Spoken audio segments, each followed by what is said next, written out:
স্বরূপ যুবক তরুণ ভাই ও বন্ধুগণ এবং বাড়িতে বসে থাকা পর্দার আড়ালে অবস্থানরতা আমার সম্মানিতা মা ও ভগ্নীগণ, সমস্ত প্রশংসা সেই মহান আল্লাহ পাকের জন্য যে আল্লাহ পাক আমাদেরকে জান্নাতের টুকরায় বসার তৌফিক দান করেছেন। এখানে যে আমরা আসতে পেরেছি এই তৌফিক কে দান করেছেন? কোনো সন্দেহ আছে? কথা বলেন, সন্দেহ আছে?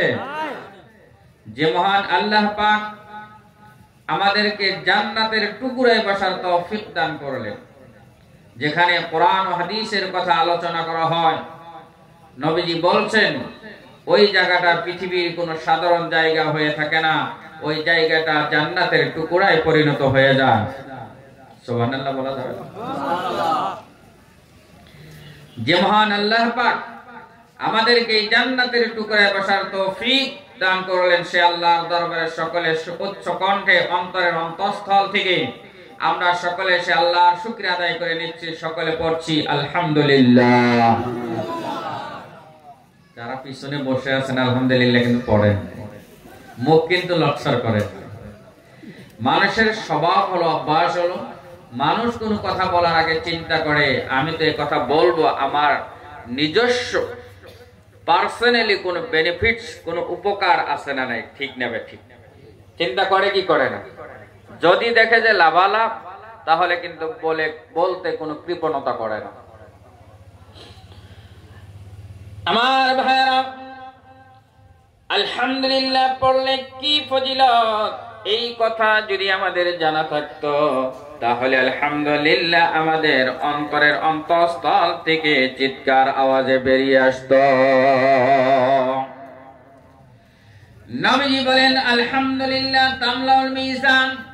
আল্লাহর নবী বলেন কোন বান্দা যদি আলহামদুলিল্লাহ পড়ে, আল্লাহ পাক কিয়ামতের দিন ওই বান্দার মিজানের পাল্লাটা ভরে দিবে। আওয়াজ বাড়ছে কি বাড়ে নাই? কথা বলেন, লাভালাভ আছে।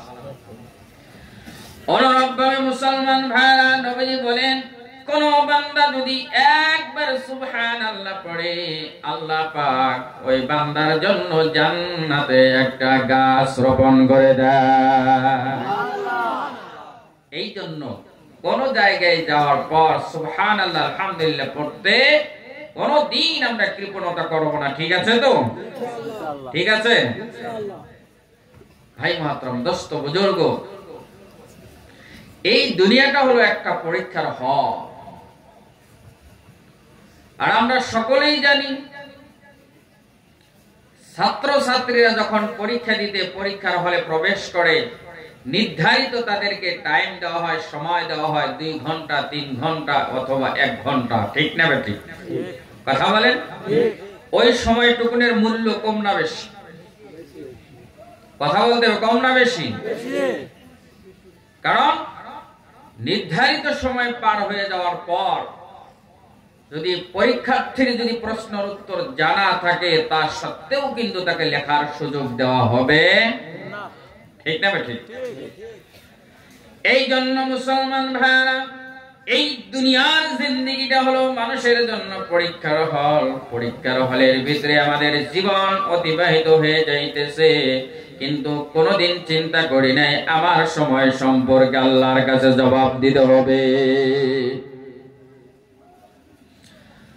ও মুসলমান ভাইরা, নবীজি বলেছেন কিয়ামতের দিন কোন আদম সন্তান অতক্ষণ পর্যন্ত 1 কদম হিলাতে পারবে না যতক্ষণ পর্যন্ত তাকে 5টা প্রশ্ন না করা হবে। 5টা প্রশ্নের উত্তর না দিয়ে কোন আদম সন্তান 1 কদম এগিয়ে যেতে পারবে না। তার ভিতরে সর্বপ্রথম প্রশ্ন করবে আল্লাহ পাক, আন উমরিহি ফিমা আফনা। আল্লাহ পাক প্রশ্ন করবে জীবন সম্পর্কে, বান্দারে জীবন দিয়েছিলাম, কেমন করে জীবনটা পার করেছো? জীবনের কত সময় খেল ধামালিতে, হাই তামাশা, গুনাহের কাজে পার করে দিলাম, একবারও তো চিন্তা করলাম না যে আমার জীবন সম্পর্কে আমি আল্লাহর কাছে জবাব দিতে হবে। এই দুনিয়াতে কিন্তু মিথ্যা কথা বলা যায়, যায় কি যায় না? কথা বলে যায় কি যায় না? মাঝে মধ্যে বলি কি বলি না আমরা? মিথ্যা কথা বলা যায়, কিন্তু পরকালে কি মিথ্যা কথা বলা যাবে? কেউ বলতে পারবেন? কেউ বলতে পারবেন না, চেষ্টা করলেও তো পারা যাবে না। কারণ কোরআনে কারীম আল্লাহ রাব্বুল আলামিন বলেন, আল-ইয়াওমা নাখতিমু আলা আফওয়াহিহিম ওয়া তুকাল্লিমুনা আইদিহিম ওয়া তাশহাদ। এই ভাই, এই যুবক ভাই, খারাপ পেয়েছেন? খারাপ লাগতেছে? হ্যাঁ, ওইটা যদি জানা আমি তো ভাববো যে খারাপ লাগছে আপনার। কোরআনে কারীম আল্লাহ রাব্বুল আলামিন বলেন, আল-ইয়াওমা নাখতিমু আলা আফওয়াহিহিম ওয়া তুকাল্লিমুনা আইদিহিম ওয়া তাশহাদু আরজুলুহুম বিমা কানু ইয়াকসিবুন। আওয়াজ করে বলেন আল্লাহু আকবার। আল্লাহ রাব্বুল আলামিন বলেন, কিয়ামতের দিন আল্লাহ পাক তাদের মুখটা বন্ধ করে দিবে, বান্দার মুখটা আল্লাহ পাক মোহর লাগাইয়া দিবে, বন্ধ করে দিবে। ও মুসলমান ভাইরা, এই দুনিয়াতে অপরাধ করার পর মিথ্যা কথার আশ্রয় গ্রহণ করে অনেক সময় মিথ্যা কথাকে চাপা দেওয়া সম্ভব, কিন্তু পরকালে কোনো বান্দা আল্লাহ পাকের দরবারে কথা বলতে পারবে না। আল্লাহ পাক বলেন, আমি তাদের মুখটা বন্ধ করে দেব, তাদের হাত আমি আল্লাহ পাকের সঙ্গে কথা বলবে। আরে কত আদরের হাত! এই হাতে যদি সাধারণ আঘাত লাগে সঙ্গে সঙ্গে ডক্টরের কাছে চলে যায় ট্রিটমেন্ট নেওয়ার জন্য, ঠিক না ভাই? ঠিক। এই আপনার আমার আদরের হাত আল্লাহর দেওয়া বিধান বিরোধী কাজে যদি ইউজ করি, ব্যবহার করি, কিয়ামতের দিন আপনার আমার বিপক্ষে মহান আল্লাহ পাকের সম্মুখে কথা বলবে। আল্লাহ পাক বলেন, তাদের পাপ তাদের সমস্ত কৃতকর্ম সম্পর্কে সাক্ষ্য প্রদান করবে। আপনার আমার পাপ ছটপট পটপট করে বলে দিবে, আল্লাহ তোমার এই বান্দা আমাকে ব্যবহার করে অমুক জায়গায় গিয়েছিল, অমুক কাজ করেছিল, সব কথাই কিন্তু আপনার আমার পা আল্লাহর কাছে সাক্ষী প্রদান করবে। এই জন্য বাঁচার কোন রাস্তা আছে? একটাই রাস্তা আছে, আল্লাহ এবং আল্লাহ রাসূলের আনুগত্য পূর্ণ মাত্রায় করা। তার বাইরে বিকল্প কোনো ব্যবস্থা নাই। কোন মাতাব্বর এমন কোন রাস্তা দিতে পারবে, ব্যবস্থা দিতে পারবে যে যেটা গ্রহণ করলে আমি পরকালে জাহান্নামের আযাব থেকে বাঁচতে পারবো? আছে? কোন মন্ত্রী দিতে পারবে? যে বিধান আল্লাহ পাক দিয়েছেন সেই বিধান মানা ছাড়া কোনো বিকল্প রাস্তা না। আজকে দুনিয়াতে শয়তানের প্রবঞ্চনায় পড়ে আমরা গুনাহের কাজে লিপ্ত, কিন্তু কিয়ামতের দিন কি শয়তান ধরা দেবে? বলেন, ধরা দেবে? কোরআনে কারীম আল্লাহ রাব্বুল আলামিন বলেন, ওয়াকালা আশ-শাইতানু লাম্মা কুদিয়াল আমরু ইন্নাল্লাহা ওয়া'আদাকুম ওয়া'দাল হক ওয়া وعدتكم فأخلفتكم وما كان لي عليكم من سلطان। আল্লাহ রাব্বুল আলামিন বলেন, কিয়ামতের দিন যখন চূড়ান্ত সিদ্ধান্ত হয়ে যাবে, ফয়সালা হয়ে যাবে, জান্নাতীদের জান্নাতের ফয়সালা হয়ে যাবে, জাহান্নামীদের জাহান্নামের ফয়সালা হয়ে যাবে। তাফসীরে ইবনে কাসির লিখেছেন, ওই সময় শয়তান জাহান্নামের উপরে দুই পা ছড়াইয়ে দিয়ে দাঁড় হয়ে যাবে। শয়তান জাহান্নামীদের মনের কষ্ট বাড়ায় দেওয়ার জন্য বলবে, ও জাহান্নামীরা, আল্লাহ পাক একটা ওয়াদা করেছিলেন, সত্য ওয়াদা করেছিল, ইয়া করলে তা করলে জান্নাত পাবে, সত্য ওয়াদা করেছিল। আমি শয়তান একটা ওয়াদা করেছিলাম, আজকে শয়তান আমি আমার ওয়াদা ভঙ্গ করলাম। এমন সময় শয়তান বক্তব্য দিবে যে সময় আর আফসোস করলে তো কোনো কাজে আসবে না। জোরে বলেন, কাজে আসবে?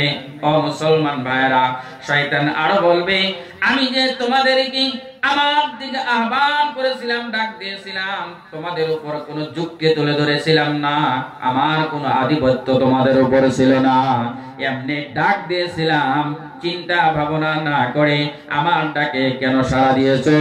আজ তোমাদের আমি কোনো সাহায্য করতে পারবো না, আর তোমরাও আমি শয়তানের কোনো সাহায্য করতে পারবে না।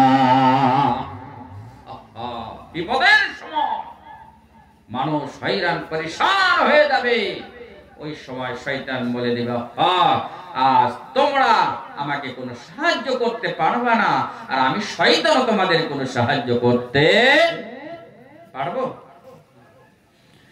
এই জন্য মুসলমান ভাইরা চিন্তা করা দরকার, এই দুনিয়ার জিন্দেগিটা হলো একটা পরীক্ষার হল। এই পরীক্ষার হলের ভিতরে প্রত্যেক মুহূর্ত, প্রত্যেক সেকেন্ড, প্রত্যেক মিনিট, প্রত্যেক ঘন্টা, প্রত্যেক দিন, প্রত্যেক সপ্তাহ, প্রত্যেক মাস, বছর সব কিছুই চিন্তা করে পার করতে হবে। কারণ আল্লাহ পাক বান্দার সমস্ত সব কিছুই রেকর্ড করে নিচ্ছে। এক মুহূর্ত বান্দাকে কিয়ামতের দিন দেখতে পাবে না এমন কিন্তু এক মুহূর্ত নাই। আল্লাহ পাক বান্দার সব কিছু রেকর্ড করার জন্য বান্দার উপরে আল্লাহ পাক ফেরেশতা নিয়োগ করে দিয়েছে।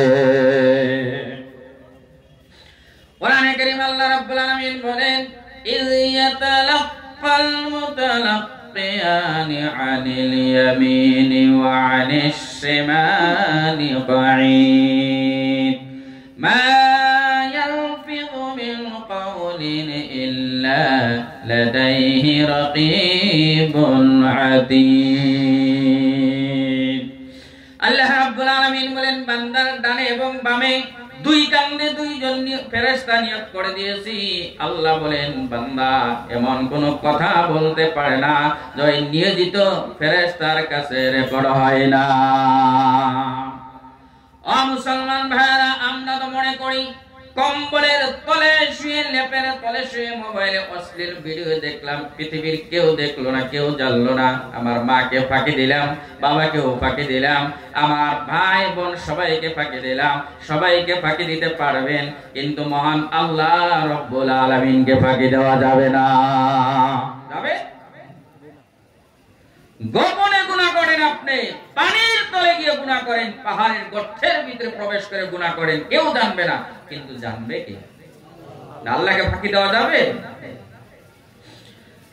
আল্লাহ রাব্বুল আলামিন বলেন, মা ইয়াকুনু মিন নাজওয়া সালাসাতিন ইল্লা হুয়া রাবি'ুহুম ওয়ালা খামসাতিন ইল্লা হুয়া সাদিসুহুম ولا أدنى من ذلك ولا أكثر إلا هو معهم أينما كانوا।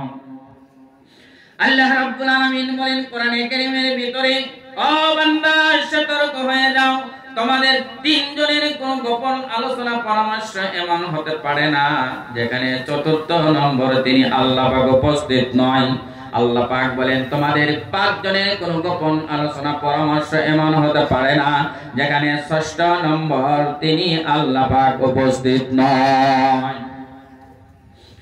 আল্লাহ পাক আরো বলেন, বান্দারে সংখ্যায় তার থেকে কম হও না কেন, বেশি হও না কেন, বান্দা যেখানেই থাকো না কেন আমি আল্লাহ পাক সেখানে আছি। ও মুসলমান ভাইরা, এক মিনিটের জন্য আপনার চোখটা বন্ধ করে চিন্তা করেন, এই পৃথিবীতে এমন কোন জায়গা আছে নাকি যেখানে মহান আল্লাহ পাকের কর্তৃত্ব চলে না? আছে? আমার শিক্ষিত ভাইরা, যুবক ভাইরা, কলেজ ভার্সিটিতে পড়াশোনা করো, চিন্তা করে দেখো পৃথিবীতে এমন কোন জায়গা আছে নাকি যেখানে আল্লাহ পাকের কর্তৃত্ব চলে না? আছে? না না না।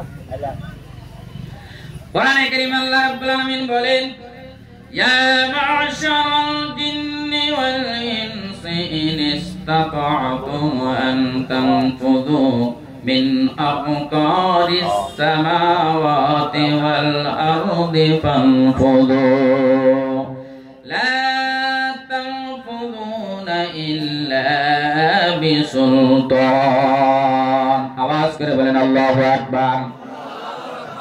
মহান আল্লাহ রাব্বুল আলামিন বলেন, হে জিনের দল, হে মানুষের দল, তোমাদের পক্ষে যদি সম্ভব হয় আমি আল্লাহ পাকের আকাশ জমিনের চার সীমা পাড়ি দিয়ে অন্য কোনো জায়গায় যাওয়াটা যদি সম্ভব হয় তাহলে তোমরা চলে যাও। আল্লাহ পাক বলেন তা তো তোমরা পারবে না। ও মুসলমান ভাইরা, তার অর্থ কি? আল্লাহ পাক আকাশ জমিনের মাঝখানে মানুষ এবং জিনকে এমন করে তেলের প্যাকেটের মতো প্যাকেট করে রেখে দিয়েছেন, এই প্যাকেট থেকে বেরিয়ে যাওয়ার ক্ষমতা কোনো মানুষের নাই, কোনো জিনের নাই। কেউ বেরিয়ে যেতে পারবো? কেউ বেরিয়ে যেতে পারবো না। এই জন্য অহংকার কিসে? কিছু টাকা, কিছু ক্ষমতা, কিছু জনবল, কিছু প্রভাব আছে আমার অঞ্চলে, সমাজে, দেশে, তাই বলে অহংকার? কিসের অহংকার? আল্লাহ রাব্বুল আলামিন বলেন ولا تمشي في الأرض مرحا إنك لن تخرق الأرض ولن تبلغ الجبال طولا। কোরআনে কারীম আল্লাহ রাব্বুল আলামিন বলেন, বান্দারে আমি আল্লাহ পাকের জমিনের উপরে, ভূপৃষ্ঠের উপরে অহংকার করে তুমি দম্ভ ভরে পদচরণ করো না। দেখবেন সমাজে অনেক লোক আছে, হয়তো এই লঙ্কাতে নাই, এই অঞ্চলে নাই, অনেক জায়গায় আছে, কিছুগুলা লোক টাকা আছে, জমি আছে, পাওয়ার আছে, এই জন্য রাস্তা দিয়ে যখন চলাফেরা করে দেখবেন অহংকারের চোটে জোরে জোরে জমিনে পা রেখে। আছে না নাই? হ্যাঁ, আল্লাহ পাক ডাক দিয়ে বলেন, বান্দা কেন তুমি জোরে জোরে পা রেখে চলাফেরা করো? তুমি কি পারবে আমি আল্লাহ পাকের জমিনটা বিদীর্ণ করে দিতে পারবে? কিছুই তো করতে পারবা না।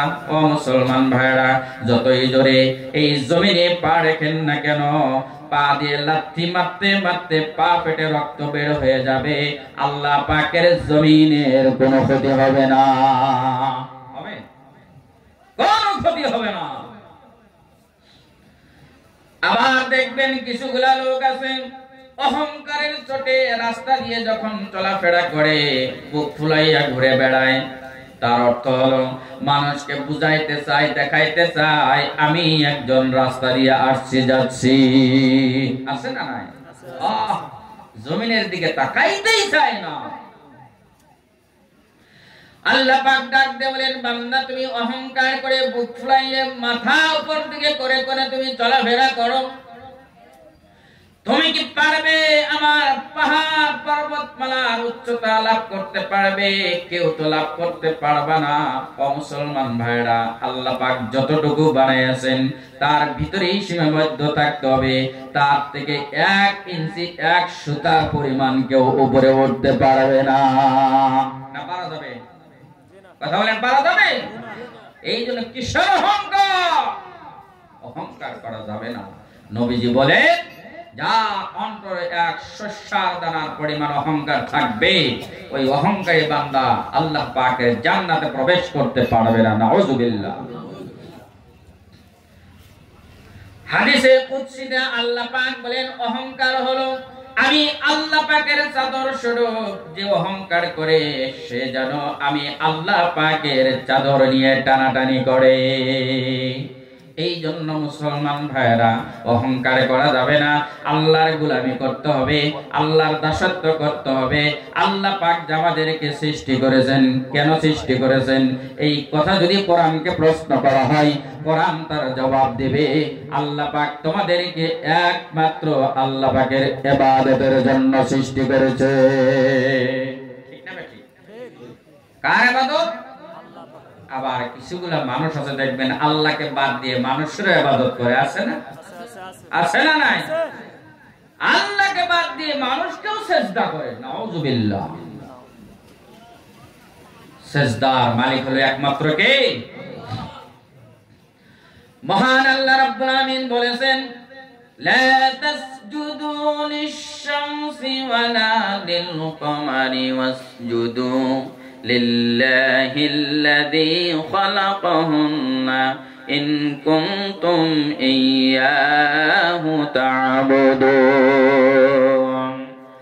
আল্লাহ রাব্বুল আলামিন বলেন তোমরা সূর্যকে সিজদা করো না, চন্দ্রকেও সিজদা করো না, বরঞ্চ সেই মহান সত্য আল্লাহ পাককে সিজদা করো যে আল্লাহ পাক এই সমস্ত সবকিছুর স্রষ্টা।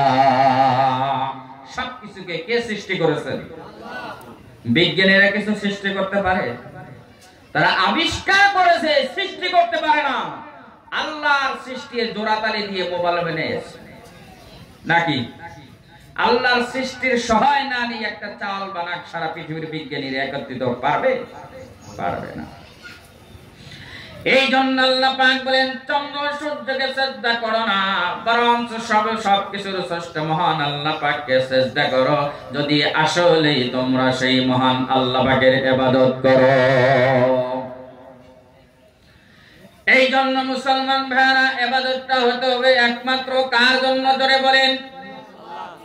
আল্লাহর জন্য যদি ইবাদত না করেন, যত বড় লোক হন না কেন, আপনি প্রধানমন্ত্রী হন, রাষ্ট্রপতি হন, মাতাব্বর হন, যত বড় লোক হন না কেন, আল্লাহর প্রতি বিশ্বাস করেন নাই, আপনার বড় লোকগিরি কিয়ামতের দিন আপনাকে বাঁচাইতে পারবে না। নবীজির চাচা খাজা আবু তালিব নবীজিকে এত মহব্বত করেছিল, ঈমান আনে নাই, তারপরেও ভাতিজার মহব্বতে একটানা 3 বছর জেল খেটেছে। জেলের ভিতরে তার খাবার বন্ধ করে দিয়েছে, মানুষের সাথে কথাবার্তা বন্ধ করে দিয়েছে।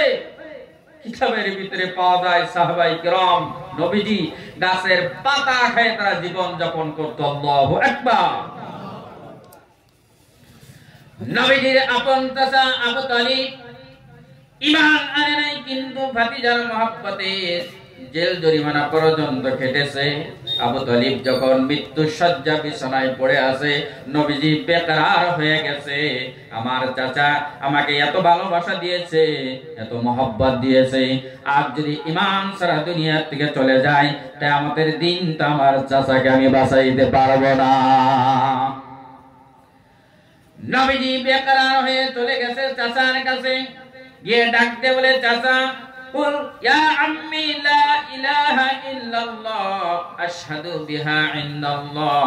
নবীজি বলেন ও চাচা আবু তালিব, একবার কলিমার ঘোষণা দেন, আপনাকে জান্নাতে নেওয়ার জন্য যদি কোনো সাক্ষীর প্রয়োজন হয়, আমি স্বয়ং নবী আপনার জন্য সাক্ষী হয়ে যাব।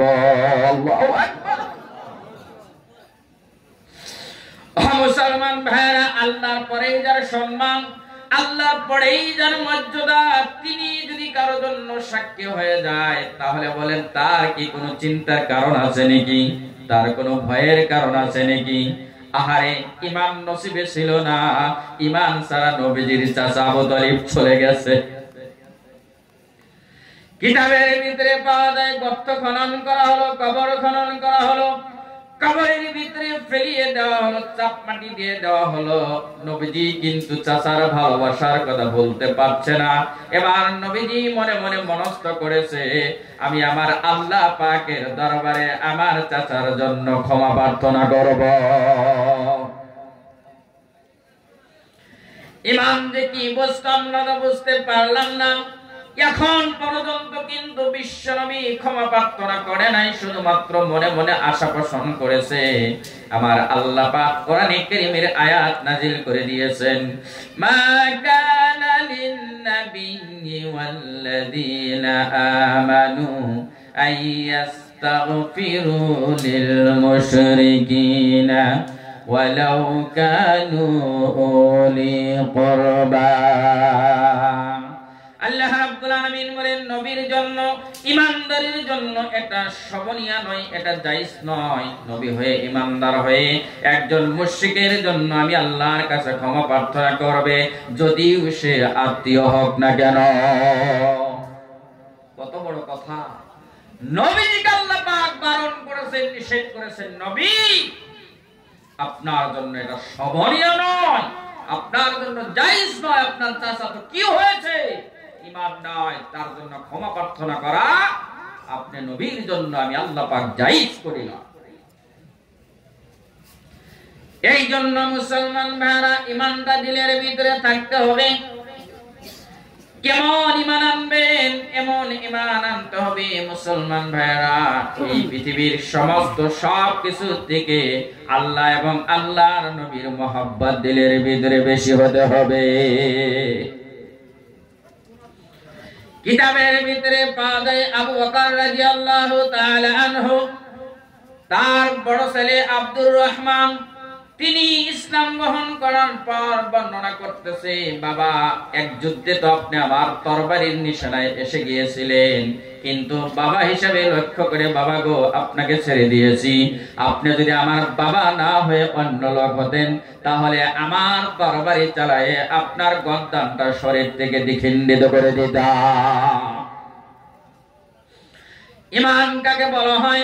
আবু বকর রাদিয়াল্লাহু তাআলা আনহু তার জবাব বলছেন, হে আমার ছেলে আব্দুর রহমান, তুমি তো তোমার তরবারির নিশানায় পাওয়ার পরেও আমাকে ছেড়ে দিয়েছো, বাবা হিসাবে লেহাজ করেছো, বাবা হিসাবে তুমি আমাকে ভেবেছো, কিন্তু আমি বলি তুমি নবীর বিপক্ষে তরবারি ধারণ করেছো।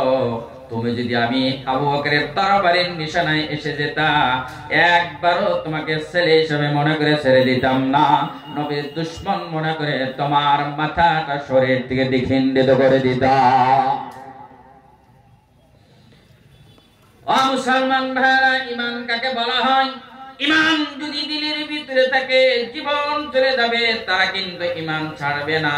কোরআনের ভিতরে একজন মহিলার ঈমানের কথা আল্লাহ পাক সারা বিশ্ববাসীর জন্য দৃষ্টান্ত স্বরূপ আল্লাহ পাক বর্ণনা করেছেন। কুখ্যাত সন্ত্রাসী ফিরআউনের স্ত্রী আসিয়া আলাইহিস সালাম, লম্বা ঘটনা, সেদিকে আমি যাব না। ঈমান কাকে বলা হয়? মুসা নবীর পালক মা আসিয়া আলাইহিস সালাতু ওয়াস সালাম, তিনি যখন জানতে পারলেন মুসা আল্লাহর পয়গম্বর, তিনি ঈমানের ঘোষণা দিয়ে দিয়েছে। এই খবর গোপনে গোপনে ফিরআউনের কান পর্যন্ত পৌঁছে গেছে। ফিরআউন তার স্ত্রীকে ডাকতে বলে, আসিয়া, জানতে পেরেছি তুমি নাকি মুসাকে পয়গম্বর মেনেছো, তার আল্লাহর উপরে ঈমানের ঘোষণা দিয়েছো।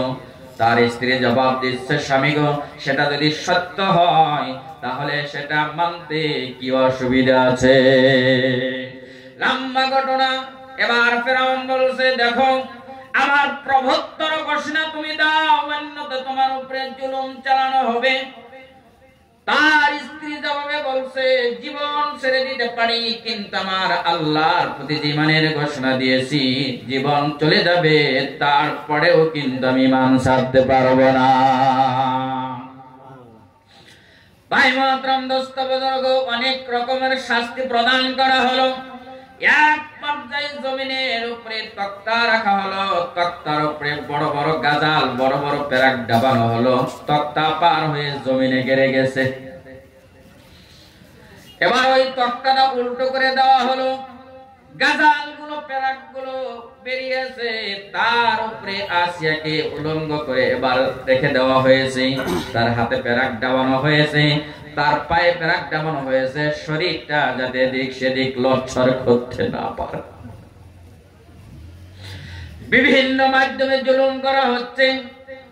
আসিয়া আলাইহিস সালাম যখন দেখছে বাঁচার তার কোনো রাস্তা নাই, কারো কাছে কোনো সাহায্য চাই নাই, ঈমান ছাড়ে নাই, তিনি আল্লাহর কাছে যে দোয়া করেছিলেন, আল্লাহ পাক সেই দোয়াটি কোরআনে কারীমে কোট করে দিয়েছেন। আল্লাহু আকবার। আল্লাহ রাব্বুল আলামিন সূরাতুত তাহরিমে বলেছেন, ইন মুকালাত রাব্বি ইবনিলি ইনদাকা বাইতান ফিল জান্নাতি ওয়া নাজ্জিনি মিন ফিরআউনা ওয়া আমালিহি ওয়া নাজ্জিনি মিনাল কওমিজ যালিমিন। আল্লাহ রাব্বুল আলামিন বলেন, স্মরণ করো সেই সময়কে যখন আসিয়া বলেছিল, হে আমার রব, হে আমার পালনকর্তা, আমার জন্য জান্নাতে তুমি একটা ঘর বানাও। আহারে, কত সুন্দর দোয়া করেছিলেন। তিনি আরো বলেছিলেন, আমাকে ফিরআউন এবং ফিরআউনের দুষ্কৃতীদের শাস্তি থেকে তুমি, জালেমদেরকে আমাকে তুমি রক্ষা করো। ভাই মুহতারাম, দোস্ত বুজুর্গ, আসিয়ার যখন রূহ বেরিয়ে যাবে, আল্লাহ পাক জিবরাইলকে ডাক দিয়েছে, জিবরাইল তাড়াতাড়ি করে জান্নাতের দৃশ্যটা নিয়ে আমার বান্দী আসিয়ার সম্মুখে চলে যাও। আমার বান্দী আসিয়ার রূহ বেরিয়ে যাবে, তার আগে তার চোখের সম্মুখে জান্নাতের দৃশ্য তুলে ধরো। আমার জান্নাতের দৃশ্য দেখে দেখে যেন আমার বান্দী দুনিয়ার থেকে বিদায় হয়ে যায়। ও মুসলমান ভাইরা, কিন্তু সেই ঈমান আজকে 2 টাকার বিনিময়ে আমরা বিক্রি করে দেই, ঠিক না বেঠিক? 10 টাকা ঘুষ দেওয়া হলে মিথ্যা সাক্ষী দিতে আমাদের কোনো অসুবিধা হয় না। মুসলমান ভাইরা, ঈমান কাকে বলা হয়? ঈমান আল্লাহর প্রতি এত দৃঢ় বিশ্বাস থাকতে হবে, জীবন চলে যাবে। নবীজি বলেছেন, তোমার শরীরটা কেটে যদি টুকরা টুকরা করে দেওয়া হয়, তোমাকে আগুনে জ্বালায় যদি ভস্ম করে দেওয়া হয়, আর আল্লাহর সাথে আরেকদিকে যে শিরক করার জন্য তোমাকে হুকুম করা হয়, তুমি টুকরা টুকরা হয়ে যাবে, আগুনে জ্বলে ছাই হয়ে যাবে, তারপরেও আল্লাহ পাকের সাথে কাউকে শরীক করবে না। যারা আল্লাহর সাথে কাউকে শরীক করে তাদের একটা দৃষ্টান্ত আমি আপনাদেরকে দিই। অসুবিধা হচ্ছে? কথা বোঝা যাইতেছে? আধা ঘন্টা শোনা যাবে তো? ইনশাআল্লাহ শোনা যাবে। কে কে না শুনবেন একবার হাত তুলে দেখান তো। কিছু ভাই আছে বুঝতে অসুবিধা। আমি বলছিলাম কে কে না শুনবেন হাত তুলে দেখান, কিছু কায়দা করবে। আচ্ছা, এবার সুস্থ মগজে বলেন, শুনবেন কে কে? উঠাউঠি করবেন না তো ইনশাআল্লাহ। আল্লাহ হাতগুলো কবুল করুক, হাত নামান। শিরকের একটা দৃষ্টান্ত দিচ্ছি, আপনারা বলেন, একটা যদি বিশাল অট্টালিকা নির্মাণ করা হয়, বিল্ডিং বানানো হয়, একদিনে বানানো সম্ভব? অনেক সময় লাগবে, অনেক বস্তু লাগবে, কিন্তু বিল্ডিং যখন হয়ে যাবে, ওই বিল্ডিং যদি আপনি চূর্ণ বিচূর্ণ করতে চান, অনেক সময় লাগবে না। একটা সুইচ টিপে দেওয়ার সঙ্গে সঙ্গে সব চূর্ণ বিচূর্ণ হয়ে যায়, ঠিক না বেটি? একটা বোমা ফলাইয়া দেন, টাইম লাগবে? টাইম লাগবে না।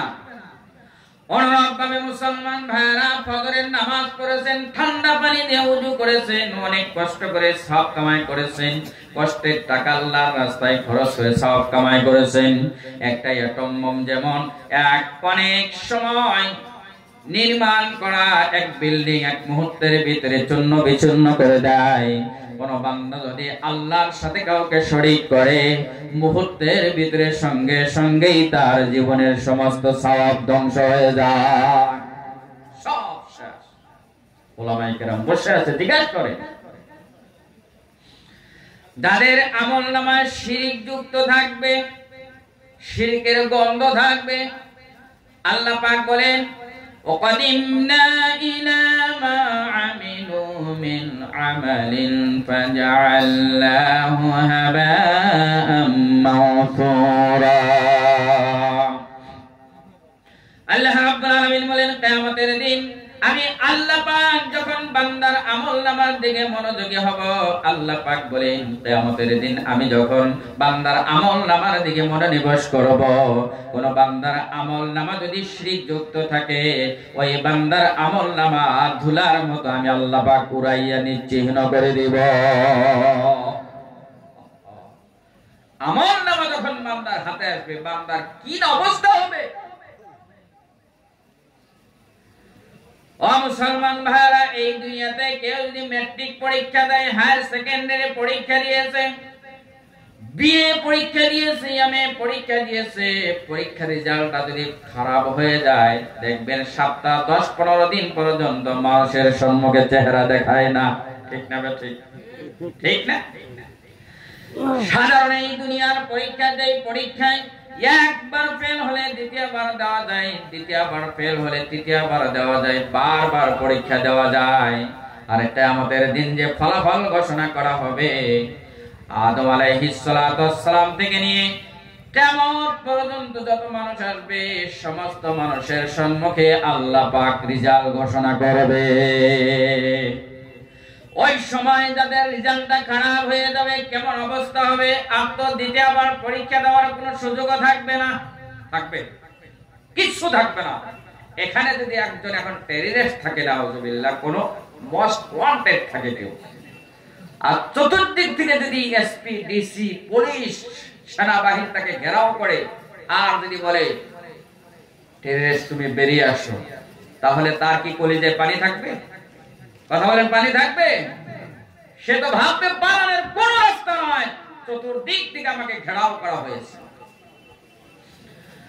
ও মুসলমান ভাইরা, এই দুনিয়াতে সাধারণ অপরাধ করার পর সে যদি জানতে পারে আমি তো সেনাবাহিনীর হাতে ধরা পড়ে গিয়েছি, তার কলিজায় পানি থাকে না। কিয়ামতের দিন যারা অপরাধী হয়ে যাবে, আল্লাহ পাক ঘোষণা করবে ওয়ামতাসুল ইয়াউমা আইয়ুহাল মুজরিমুন। আল্লাহ পাক ঘোষণা করবে আজকে যারা অপরাধী, যারা মুজরিম, তারা বেরিয়ে যাও, পৃথক হয়ে যাও, আলাদা হয়ে যাও। কেমন অবস্থা হবে মুসলমান ভাইয়ের? এই জন্য চিন্তা করতে হবে। আল্লাহর ভয় যদি অন্তরে থাকে, পৃথিবীর যে কোনো জায়গায়, যে কোনো স্থানে, যে কোনো সময়, যে কোনো পরিবেশে গুনাহের কাছ থেকে নিজেকে বাঁচানো সম্ভব। আল্লাহর ভয় ছাড়া পৃথিবীর এমন কোনো রাস্তা নাই যেই রাস্তা দিয়ে সর্বত্রে আল্লাহ পাকের ভয় করে গুনাহের কাছ থেকে বাঁচা যায়। আল্লাহর ভয় যদি মনের ভিতরে থাকে, যে কোনো জায়গায়, যে কোনো পরিবেশে, যে কোনো মুহূর্তে আমি আর আপনি গুনাহ থেকে বাঁচতে পারবো, ঠিক না? একজন যুবকের কথা আমার মনে পড়ে গেল। আল্লামা ইয়াফরি রাহমাতুল্লাহি আলাইহি একজন যুবকের কথা বর্ণনা করেছেন আত-তারগীব ওয়াত-তারহীব নামক কিতাবের ভিতরে। তিনি লিখেছেন একজন যুবক যার শরীর থেকে এত সুন্দর সুগন্ধি বের হয়, যে সুগন্ধি, যে পারফিউম মার্কেটে কিনে পাওয়া যায় না। তার বন্ধু একদিন তাকে জিজ্ঞেস করলো, বন্ধু রে, এত দামি দামি পারফিউম কিনে তুমি এত টাকা কেন নষ্ট করো? বন্ধু বলছে, বন্ধুরে, আমি তো কোনোদিন আতর কিনি না, সুগন্ধি কিনি না। একটা গোপন রাজ আছে, সেই কথা কোনোদিন বলি নাই কাউকে। তুমি যখন আমাকে বলে ফেলছো, তোমাকে বলি, তুমি ভালো করে শোনো। মুসলমান ভাইরা, আল্লাহর ভয় কাকে বলা হয়? আল্লাহকে ভয় করে কেমন দিকে গুনাহ থেকে বাঁচা যায়। যুবক ডাক দিয়ে বলে, বন্ধুরা, আমার বাবা একজন ব্যবসায়ী। বাবার সঙ্গে দোকানে মাঝে মধ্যে আমি বসতাম। একদিন বসে আছি, একজন বুড়ি মানুষ বাবার দোকানে চলে আসছে। অনেক বস্তু কিনেছে। কেনার পর যখন দাম দেওয়ার সময়, তখন বলছে, দেখেন দোকানি ভাই, আমি তো টাকা সঙ্গে নিয়ে আসি নাই। এটা তো মনে হয় আপনার সন্তান। আপনার সন্তানটা আমার সঙ্গে আমার বাড়িতে পাঠিয়ে দেন। আপনার সন্তানের হাতে এই বস্তুগুলার দাম আমি তুলে দেব। সন্তান চলে গেছে বুড়ির সঙ্গে। বুড়ি বাড়িতে নিয়ে গেছে, রুমের ভিতরে গোপন রুমের ভিতরে যখন প্রবেশ করেছে, দরজা লক করে দিয়েছে, দরজা বন্ধ করে দিয়েছে। অনেক দিকে তাকাইয়া দেখে সুন্দর রূপসী মেয়ে বসে আছে। সুন্দর রূপসী মেয়ে তার রূপ প্রদর্শন করা শুরু করেছে। মাথার চুলগুলা ছেড়ে দিয়েছে, কাপড় আস্তে আস্তে খোলা শুরু করে দিয়েছে। যুবকের তার বোঝার কোনো বাকি নাই। যুবক এবার মেয়েটাকে ডাক দিয়ে বলে, ও মেয়ে, তুমি যাই করো পরে করবে, তবে আমার পায়খানার বিরাট প্রয়োজন হয়েছে। আমার পায়খানা করার জন্য অল্প ব্যবস্থা করে দাও। এ কথা বলা মাত্রই সুন্দরী যুবতী তার খাদিমাকে ডাকতে বলে, টয়লেট সাফা করে দাও, পরিষ্কার করে দাও। টয়লেট পরিষ্কার করে দেওয়া হলো। পায়খানা করেছে। পায়খানা করার পর পায়খানার সমস্ত মল মূত্র যুবক তার শরীরে মাখাইয়া নিছে। শরীরে যদি পায়খানা থাকে, কোন মেয়ে কি তার দিকে তাকাবে? মেয়ে বলতে শুরু করলো, আমি তো মনে করেছিলাম সুন্দর যুবক, তার সাথে মনের প্রাবৃত্তি আমি চরিতার্থ করব, কিন্তু এটা তো একজন পাগল। পাগল মনে করে তাড়াতাড়ি করে বাড়ির থেকে তাড়াইয়া দিছে। যুবক এবার বলে, বন্ধুরে, আমি পায়খানা লাগালাম, আমাকে বের করে দেওয়া হলো। বেরিয়ে আসার পর পকেটে 1 দিরহাম আমার ছিল। 1 দিরহাম দিয়ে দোকান থেকে একটা সাবান কিনে নিলাম। একটা সাবান কিনে এক পুকুরে গিয়ে সুন্দর করে গোসল করে নিলাম। এই কথা কোনোদিন কাউকে বলি নাই। রাত্রে যখন বিছানায় ঘুমালাম, আল্লাহ পাক স্বপ্নের মাধ্যমে আমাকে জানাচ্ছে, যুবক তুমি আমি আল্লাহকে ভয় করি, তোমার শরীরে যদি জিনাত থেকে বাঁচার জন্য পায়খানা মাখাইতে পারো, আমি আল্লাহ পাক ওই পায়খানাকে সুগন্ধিতে পরিণত করে দিতে পারি না। এই জন্য মুসলমান ভাইরা, আল্লাহর ভয় যদি দিলের ভিতরে থাকে, কোন মানুষ যদি বিজনেস করে তাহলে কোনদিন খারাপ বস্তু দিয়ে ভালো বস্তুর দাম নিতে পারবে না, পালাও মারতে পারবে না। কোন মানুষ যদি চাষাবাদ করে, ক্ষেত খামার করে, ভাই আল্লাহর ভয় যদি দিলের ভিতরে থাকে, কোনদিন খেতে আলি ঠেলতে পারবে না, পারবে। আল্লাহর ভয় যদি দিলের ভিতরে থাকে, কেউ যদি বিচারক ব্যক্তি হয়, গণ্যমান্য সমাজের ব্যক্তি হয়, আল্লাহর ভয় যদি অন্ধকরণে থাকে, আল্লাহর ভয় তাকে ঘুষ থেকে বাঁচাবে, ওই লোকটা কোনোদিন ঘুষ গ্রহণ করতে পারবে না। ঠিক না বেটি? ঘুষ চলে না, না ঘুষ। নবীজি বলেছেন, যেই সমাজে ঘুষ চলবে, ওই সমাজের লোককে, দেশের লোকগুলা ঘুষ গ্রহণ করবে, আল্লাহ পাক ওই লোকদেরকে, ওই জাতিকে কাপুরুষে পরিণত করে দেবে। তারা হক কথা বলার সাহস হারিয়ে ফেলবে। বর্তমান দেখেন, আমরা কি হক কথা বলতে সাহস পাই? সমাজে তাকে বিচারপতি মনে করি, এখানে হয়তো নাই মনে করি, কিন্তু আমাদের ওদিকে তো অবস্থা একদম খারাপ। এই জন্য আল্লাহকে ভয় করতে হবে, আল্লাহকে মহব্বত করতে হবে। আল্লাহ রাব্বুল আলামিন বলেন, ইন কুনতুম তুহিব্বুনাল্লাহা ফাত্তাবিউনি ইউহিব্বুকুমুল্লাহ। জোরে বলেন আল্লাহু আকবার। খারাপ পেতেছেন কি? দ্বীনি একটা পরিবেশ আমরা তৈরি করতে হবে। দ্বীনি পরিবেশ যদি না থাকে, বিরাট সমস্যা। গুয়াহাটিতে এক জলসায় গিয়েছে, যে বাড়িতে আমাদের বসার জন্য ব্যবস্থা করা হয়েছে, খুব ধনী লোক, ওনার একটা ছেলে আছে 10-12 বছর বয়স। হয়তো বাবা তাকে বলছে, দেখো হুজুর আসবে, মুফতি সাহেব আসবে, আসার সঙ্গে সঙ্গে কিন্তু তুমি সালাম করবে। কিন্তু সালামের প্রচলন তো সেখানে কম, এদিকে যাওয়া আছে, আমাদের ওদিকে আরো কম। যখন রুমে প্রবেশ করছি, ছেলে তো কোনোদিন সালাম দেয় নাই। রুমে প্রবেশ করার সময় বলছে, হুজুর বিসমিল্লাহ আলাইকুম। কারণ মাঝে মধ্যে তো বিসমিল্লাহ ভাত খাওয়ার সময় কয়, সালাম তো কোনোদিন দেয় না। তার বাবা তারে শিখাইছে আসসালামু আলাইকুম। আমরা যখন যাচ্ছি বলছে বিসমিল্লাহ আলাইকুম। ভালো আছে, দ্বীনি পরিবেশ তৈরি করতে। ও মুসলমান ভাইয়ের, আল্লাহ পাক বলেন, নবী গো ঘোষণা দেন, তোমরা যদি আল্লাহ পাককে মহব্বত করতে চাও, তাহলে আমি নবীর অনুসরণ করো। অর্থাৎ নবীর অনুসরণ ছাড়া কোনো মানুষ আল্লাহকে মহব্বত করার যদি দাবি করে, তাহলে বুঝতে হবে ওই লোকটা আল্লাহ পাকের মহব্বতের দাবিতে মিথ্যা। আল্লাহকে যদি মহব্বত করতে চাই, নবীর আনুগত্য ছাড়া আল্লাহ মহব্বত করা যাবে? কথা বলেন, যাবে? যাবে না। নবীজিকে কেমন করে মহব্বত করবেন, সাহাবীদের জিন্দেগি থেকে শিক্ষা নেন। মুসলমান ভাইরা, হিজরতের ঘটনা আমরা সকলেই জানি, কিন্তু জানলেই তো হবে না, সেখান থেকে শিক্ষা গ্রহণ করতে হবে। আল্লাহর নবীকে কেমন করে মহব্বত করতে হবে। আল্লাহর নবী হাদিস শরীফে বলেছেন, আল্লাযী নাফসি বিয়াদিহি লা ইউমিনু আহাদুকুম। সেই আল্লাহ পাকের কসম করে বলছি, যে আল্লাহ পাকের কুদরতি মুঠিতে আমি মুহাম্মাদের জান, সে আল্লাহ পাকের কসম করে বলছি, তোমাদের কেউ ওই সময় পর্যন্ত একজন খাঁটি মুমিন হতে পারবে না, কামেল ইমানদার হতে পারবে না, যতক্ষণ পর্যন্ত আমি নবীর মহব্বত দুনিয়ার সবকিছুর থেকে বেশি হবে না। এটা নবীজির কথা। দুনিয়ার সমস্ত সবকিছুর থেকে মহব্বত কার বেশি হবে দিলের ভিতরে? নবীজি। কেমন করে মহব্বত করবেন? নবীজির সাহাবীদের জিন্দেগিতে লক্ষ্য করেন।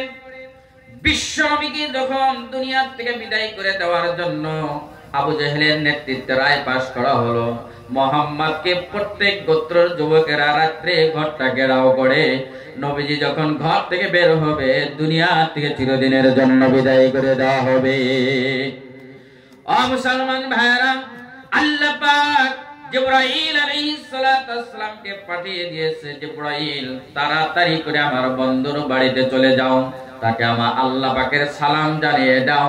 আর যুবকেরা তাকে দুনিয়া থেকে চিরদিনের জন্য বিদায় করে দেওয়ার জন্য তারা যে ষড়যন্ত্র রচেছে, আবু জেহেলের নেতৃত্বে নবীজির ঘরটাকে ঘেরাও করেছে, তাকে বলে দাও আমি আল্লাহ পাক অর্ডার করেছি এই রাতারাতির ভিতরেই যাতে হিজরত শুরু করে দেয়। কিতাবের ভিতরে আসছে জিবরাইল আলাইহিস সালাতু ওয়াসসালাম নবীজির রুমে যখন প্রবেশ করলেন, সালাম করলেন, আসসালামু আলাইকা রাসূলুল্লাহ ইন্নাল্লাহা ইয়াকরাউকা সালাম, নিজে সালাম করলেন আর বললেন ইয়া রাসূলুল্লাহ আল্লাহ পাক আপনাকে সালাম বলেছেন। আমি দেখে আসলাম যুবকেরা হাতে তরবারি নিয়ে ঘরটাকে ঘেরাও করেছে, আল্লাহ পাক অর্ডার করেছে এই রাতারাতির ভিতরে আপনি হিজরত শুরু করে দেন। ও মুসলমান ভাইরা, নবীর মহব্বত কাকে বলা হয়? আল্লাহর নবী আল্লাহর নির্দেশ পাওয়ার পর হযরত আলীকে ডাকতে বললেন, আলী রে, আল্লাহর অর্ডার হয়ে গেছে, আমি মদিনার দিকে হিজরত শুরু করে দেব, তবে আমার বিছানায় আমি মুহাম্মাদের চাদর গায়ে দিয়ে, কম্বল গায়ে দিয়ে ঘুমায়ে যাও। আল্লাহর নবীর বিছানায় হযরত আলী বিশ্ব নবীর চাদর উড়ে ঘুমিয়ে গেছে। হযরত আলী নবীজির চেহারার দিকে তাকাইয়াছে, চোখের পলক ফলায় না। আমার নবীজি দেখতে কত সুন্দর। ও মুসলমান ভাইরা, সাহাবী বর্ণনা করেছেন পূর্ণিমার রাত নবীজির সঙ্গে বসে আছি, একবার পূর্ণিমার চাঁদের দিকে তাকাই, আরেকবার আমার বিশ্ব নবী রাহমাতুল লিল আলামিনের চেহারার দিকে তাকাই। বারবার তাকাইয়া তাকাইয়া আমি সিদ্ধান্ত নিতে পারলাম পূর্ণিমার চাঁদ আমার নবীর চেহারার সম্মুখে ফেল। শুধুমাত্র তাই নয়, আমাদের মা বর্ণনা করেছেন উম্মুল মুমিনিন, আমার বাড়িতে একটা সুই আমি ধার করে এনেছিলাম কাপড় সেলাই করার জন্য আমার সতীনের ঘর থেকে, রাত্রের বেলায় হাত থেকে পড়ে গেছে, বাড়িতে কোনো বাতি নাই, অন্ধকারে আমার হারানো সুইটার তালাশ করে পাই না। বিশ্বনবী রাহমাতুল লিল আলামিন যখন রুমে প্রবেশ করলেন, নবীজির চেহারার সৌন্দর্যের পহরে আমার হারানো সুইটা আমি পেয়ে গেলাম। ও মুসলমান ভাইরা, আমার নবী রাহমাতুল লিল আলামিন কত সুন্দর। মা আয়েশা বর্ণনা করেছেন মিশরের যে সমস্ত রমণীরা মহিলারা ইউসুফ আলাইহিস সালাতু ওয়াস সালামের রূপের মোহে পড়ে তাদের হাতের ছুরি দিয়ে, হাতের চাকু দিয়ে তাদের হাত কেটে ফেলেছিল, তারা যদি আমার নবীকে দেখতো, তারা হাতের ছুরি দিয়ে তাদের কলিজা কেটে দিত, তারা টের পেত না। হযরত আলী বিশ্বনবীর চেহারার দিকে তাকাইয়াছে, পলক ফেলাই না, চোখ দিয়ে পানি পড়ে, ডাক দিয়ে বলে ইয়া রাসূলুল্লাহ আপনার বিছানায় আপনার চাদর গায়ে দিয়ে, আপনার চাদরে আমি আলী ঘুমাইয়া যাব, আপনি তো ঘর থেকে বেরিয়ে যাবেন। কাফের যুবকেরা যারা আপনার ঘরটা ঘেরাও করেছে, আপনাকে না পেয়ে আপনার বিছানায় আমাকে পেয়ে তাদের হাতের তরবারি দিয়ে আমি আলীর শরীরটা টুকরা টুকরা করে দিবে। ইয়া রাসূলুল্লাহ আমি আলীর শরীর টুকরা টুকরা হয়ে যাবে, আমি আলীর মনে বিন্দু পরিমাণ কষ্ট পাবো না, বরং আমি আলীর মনে তৃপ্তি অনুভব করব, মজা পাবো। আমি আলীর জীবনের বিনিময়ে আমার রাহমাতুল লিল আলামিন দুনিয়াতে বেঁচে আছে। ও মুসলমান ভাইরা, নবীর মহব্বত কাকে বলা হয়? বিশ্বনবী গভীর রজনীতে আবু বকরের বাড়িতে চলে গেছে, গভীর রজনীতে দরজায় নক করেছে, একবার ডাক দেওয়া মাত্রই ভিতর থেকে আওয়াজ এলো লাব্বাইক ওয়া সাদাইক ইয়া রাসূলুল্লাহ। ঘর থেকে বেরিয়ে আসলেন, নবীজি ডাক দিয়ে বলেন আবু বকর, গভীর রাতে তোমার বাড়িতে আসলাম, এক ডাক দিলাম, এক ডাকেই তো তুমি সাড়া দিলা, তুমি কি বিশ্রাম করো নাই, তুমি কি ঘুমাও নাই? আবু বকর লম্বা ঘটনা বলে ইয়া রাসূলুল্লাহ আমি জানতে পেরেছি আপনি না জানিয়েছেন হিজরত করবেন, আমি চিন্তা করেছি জানি না কোন সময় আখির নবী বিশ্ব নবী রাহমাতুল লিল আলামিন হিজরতের নিয়ত আমি আবু বকরের বাড়িতে চলে আসি। আপনি যদি গভীর রাতে আমার বাড়িতে চলে আসেন, দরজার সম্মুখে দাঁড় হয়ে যদি আপনি আমাকে ডাকতে থাকেন আবু বকর আবু বকর আবু বকর, নবী গো আপনার ডাকে সাড়া দিতে যদি দেরি হয়ে যায় আপনার সঙ্গে বেয়াদবি হয়ে যাবে।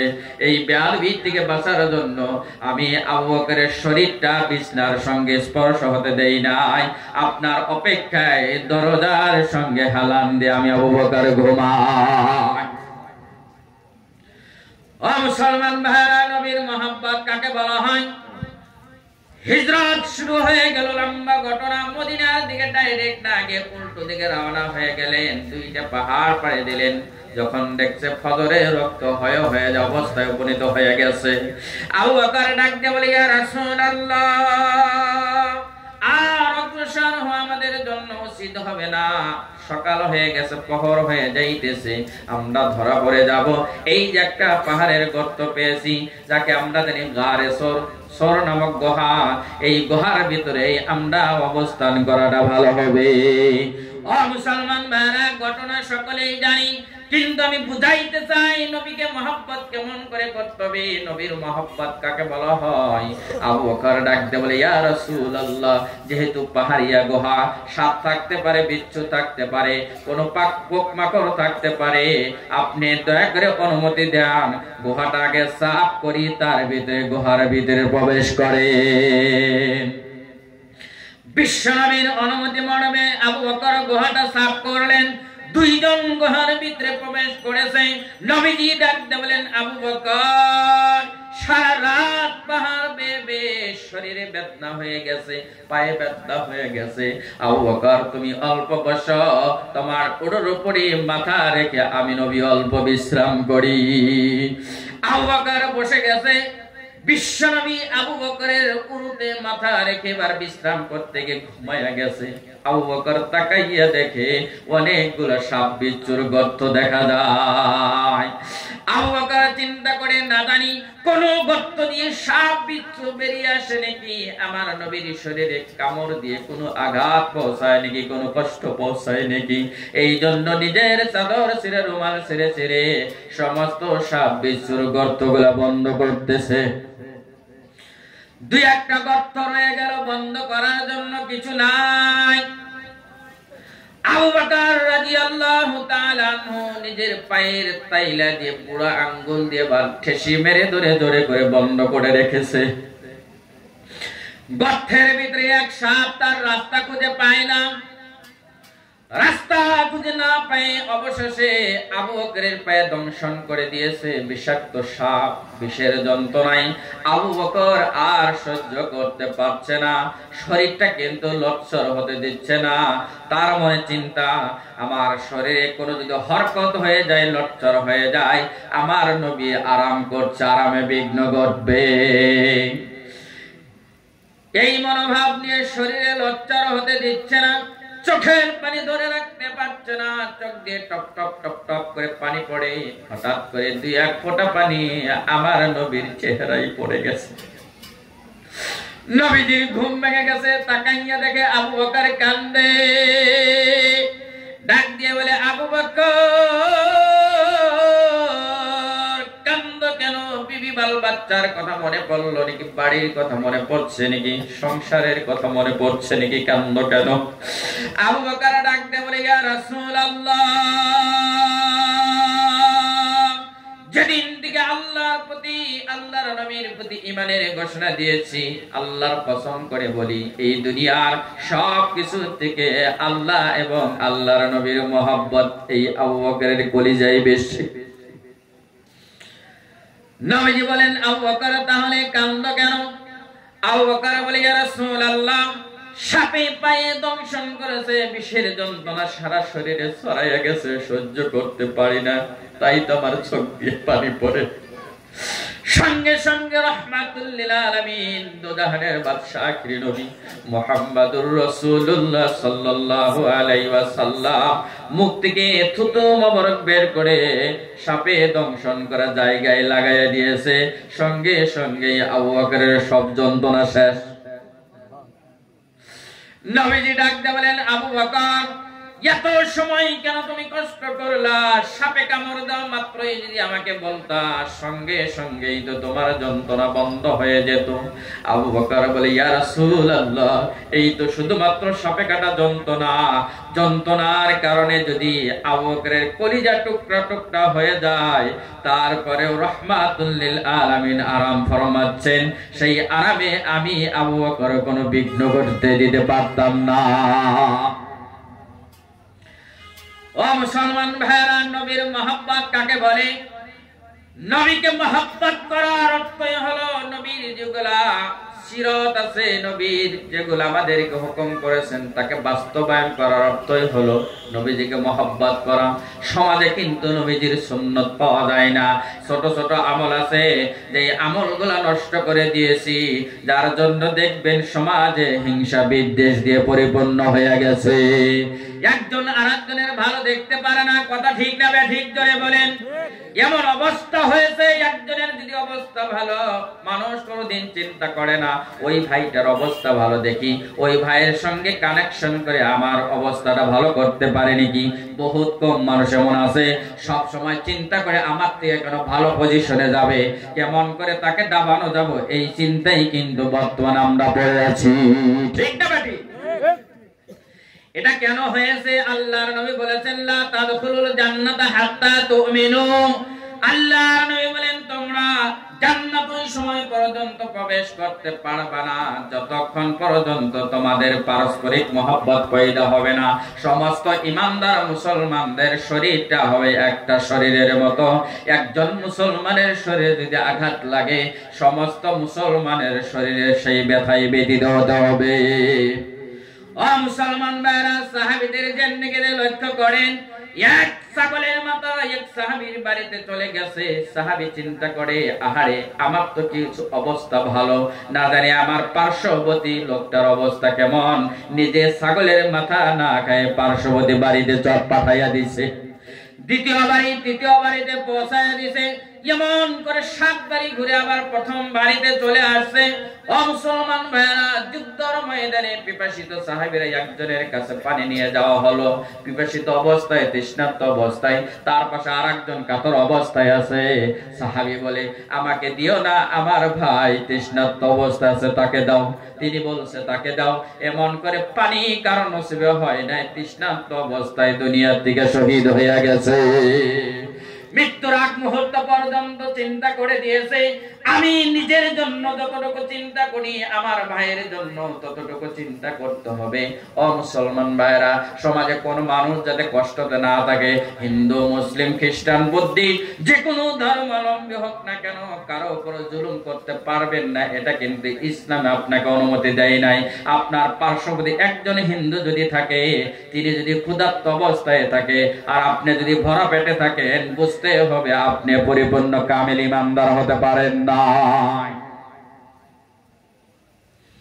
মুসলমান ভাইরা, মুসলমান সমাজে সালামের প্রচলন চলে গেছে।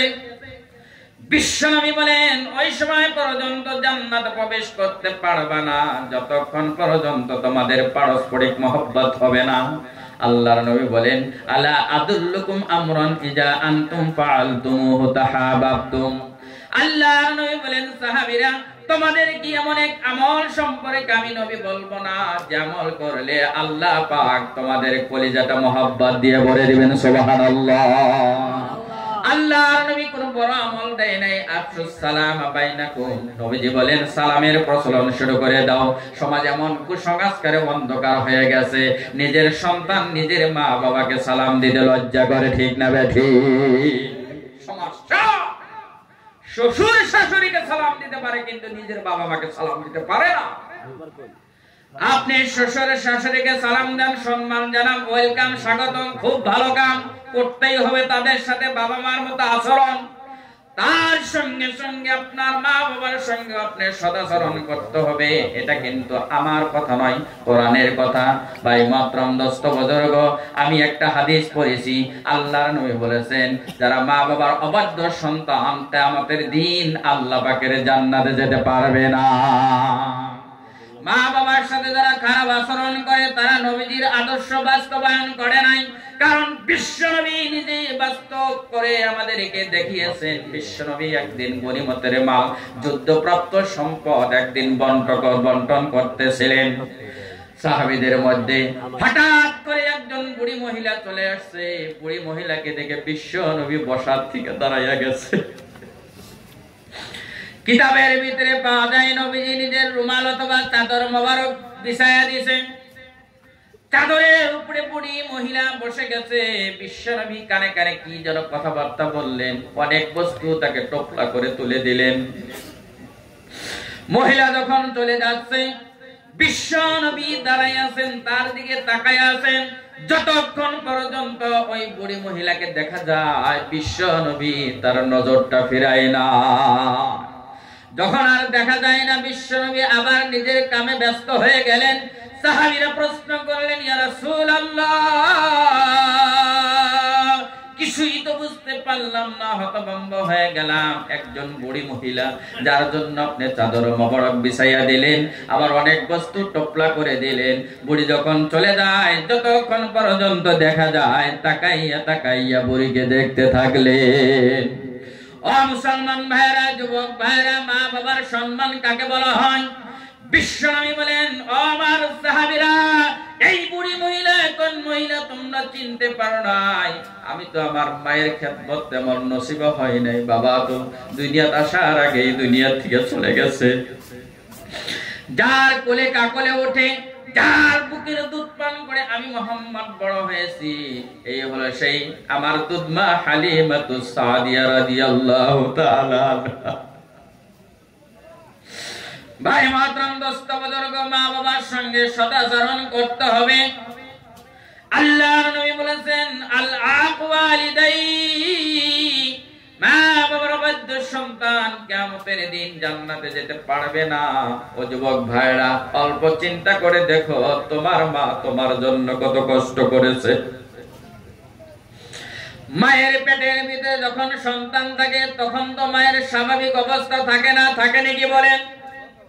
4 মাস 5 মাসের গর্ভবতী মা সারাদিন বাড়িতে কাম কাজ করে, রাত্রে যখন খেতে বসে, মুসলমান ভাইরা, ও যুবক ভাইরা, মা সারাদিনের ক্ষুধার্ত মা খেতে বসে, পেটের ভিতরে সন্তান লজ্জার করে হাত দিয়ে জোরে করে ঘুষা মেরে দেয়। আজকাল চিকিৎসা বিজ্ঞানীরা বলছে সন্তানের পাটা থাকে মায়ের একেবারেই কলিজার পাশে। পা লজ্জার করা শুরু করে দেয়, পা দিয়ে লাথি মেরে দেয়। মার স্বাভাবিক অবস্থা থাকে না, সারাদিনের ক্ষুধার্ত মা খানা রেখে এবার বিছানায় ঘুমাতে চলে যায়। আহারে ও যুবক ভাইরা, কেমন করে তুমি মায়ের সাথে খারাপ আচরণ করো? মা যখন বিছানায় ঘুমাতে যায়, খারাপ লাগছে ভাইরা? খারাপ লাগতেছে? মা এবার ঘুমাতে পারে না, সন্তান পেটের ভিতরে লজ্জার করে হাত দিয়ে ঘুষা মেরে দেয়, পা দিয়ে লাথি মেরে দেয়। সারাদিনের ক্ষুধার্ত মা খেতে পারলো না, ঘুমাইতেও পারে না। এবার একবার উঠে একবার বসে এমন অবস্থায় মা সারাটি রাত পার করে দেয়। আবার মা যখন ডেলিভারি করে, প্রসব বেদনা কত যন্ত্রণাদায়ক, কেমন যন্ত্রণাদায়ক, কেমন যন্ত্রণাদায়ক। আমরা যারা বাবা হয়েছি তারা তো বুঝতে পারি। স্ত্রীর যখন প্রসব বেদনা শুরু হয়ে যায়, ডেলিভারির কষ্ট, এত কষ্ট, স্বামীর সঙ্গে সাক্ষাৎ করে দেখবেন মাপ নেওয়া শুরু করে দেয়।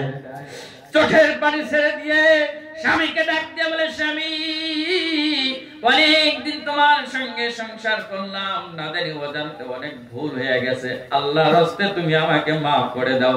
এত কষ্ট হচ্ছে, মনে হয় আমি আর বাঁচবো না। কিন্তু সন্তানের প্রতি মায়ের কত মহব্বত। ডেলিভারি যখন হয়ে যায়, মায়ের সম্মুখে যখন সন্তানকে তুলে ধরা হয়, ডেলিভারির সমস্ত কষ্ট সন্তান দেখা মাত্রই আল্লাহ পাক মন থেকে মুছে পরিষ্কার করে দেয়।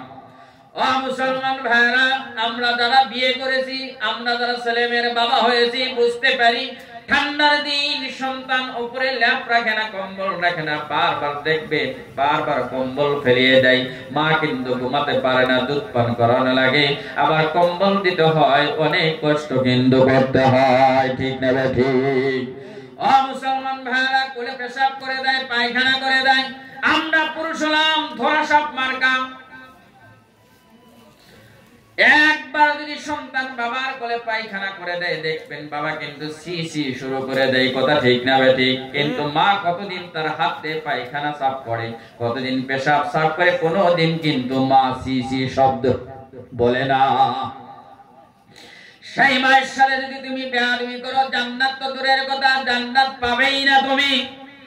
ও মুসলমান ভাইরা, একজন যুবকের কথা আমার মনে পড়ে গেছে। একজন যুবকের কথা মনে পড়ে গেছে। এটা কিন্তু কোরআন হাদিস নয়, অনেক জলসায় আমি বলে থাকি। একজন যুবক তার মায়ের কাছে চলে গেছে, ডাক দিয়ে বলে, মা, শুনেছি মার দাবি নাকি পূরণ করা যায় না, আমাকে তুমি বলো কি এমন কাজ আছে যেই কাজ করলে সারা জীবনের দাবিটা তুমি মাফ করে দিবে। মা ডাকতে বলে, বাবারে, আমি মায়ের দাবিটা তুমি পূরণ করতে পারবা না। মা বলে, পারবা না, সন্তান তো ছাড়ে না। মা ডাকতে বলে, বাবারে, কোনো বড় কাজ করা লাগবে না, কালকে তুমি বাজারে চলে যাও, বাজার থেকে একটা পাকা আম কিনে নিয়ে আসো। মায়ের কথা মতো পরের দিন বাজারে চলে গেছে, পাকা একটা সুন্দর আম কিনে নিয়ে আসছে। এবার আম এনে সন্তান মনে মনে ভাবছে, নিশ্চয়ই মার মনে আম খাওয়ার ইচ্ছা জাগছে, এই জন্যই তো আম আনার কথা বলছে। আম নিয়ে মায়ের কাছে চলে গেছে, ডাকতে বলে, মা, তোমার জন্য সব থেকে ভালো আমটা বাজার থেকে কিনে নিয়ে আসছি, আমটা তুমি খাও, আমাকে তুমি মাফ করে দাও। মা বলছে, বাবারে, এই আম তো আমি খাবার জন্য আনতে বলি নাই। বলে, কেন বললা? মা ডাকতে বলে, বাবারে, এই জন্য বললাম, এখন তো ঠান্ডার দিন, তুমি যখন রাত্রে বিছানায় ঘুমাবে, কম্বলের তলে তোমার বুকের গরম উষ্ণ জায়গায় আমটা নিয়ে ঘুমাবে। সারা রাত বুকের গরমে আমটা গরম করে সকাল বেলায় আমি মায়ের হাতে তুলে দিও। মায়ের কথা মতো আমটা বুকে নিয়ে রাত্রে ঘুমাচ্ছে।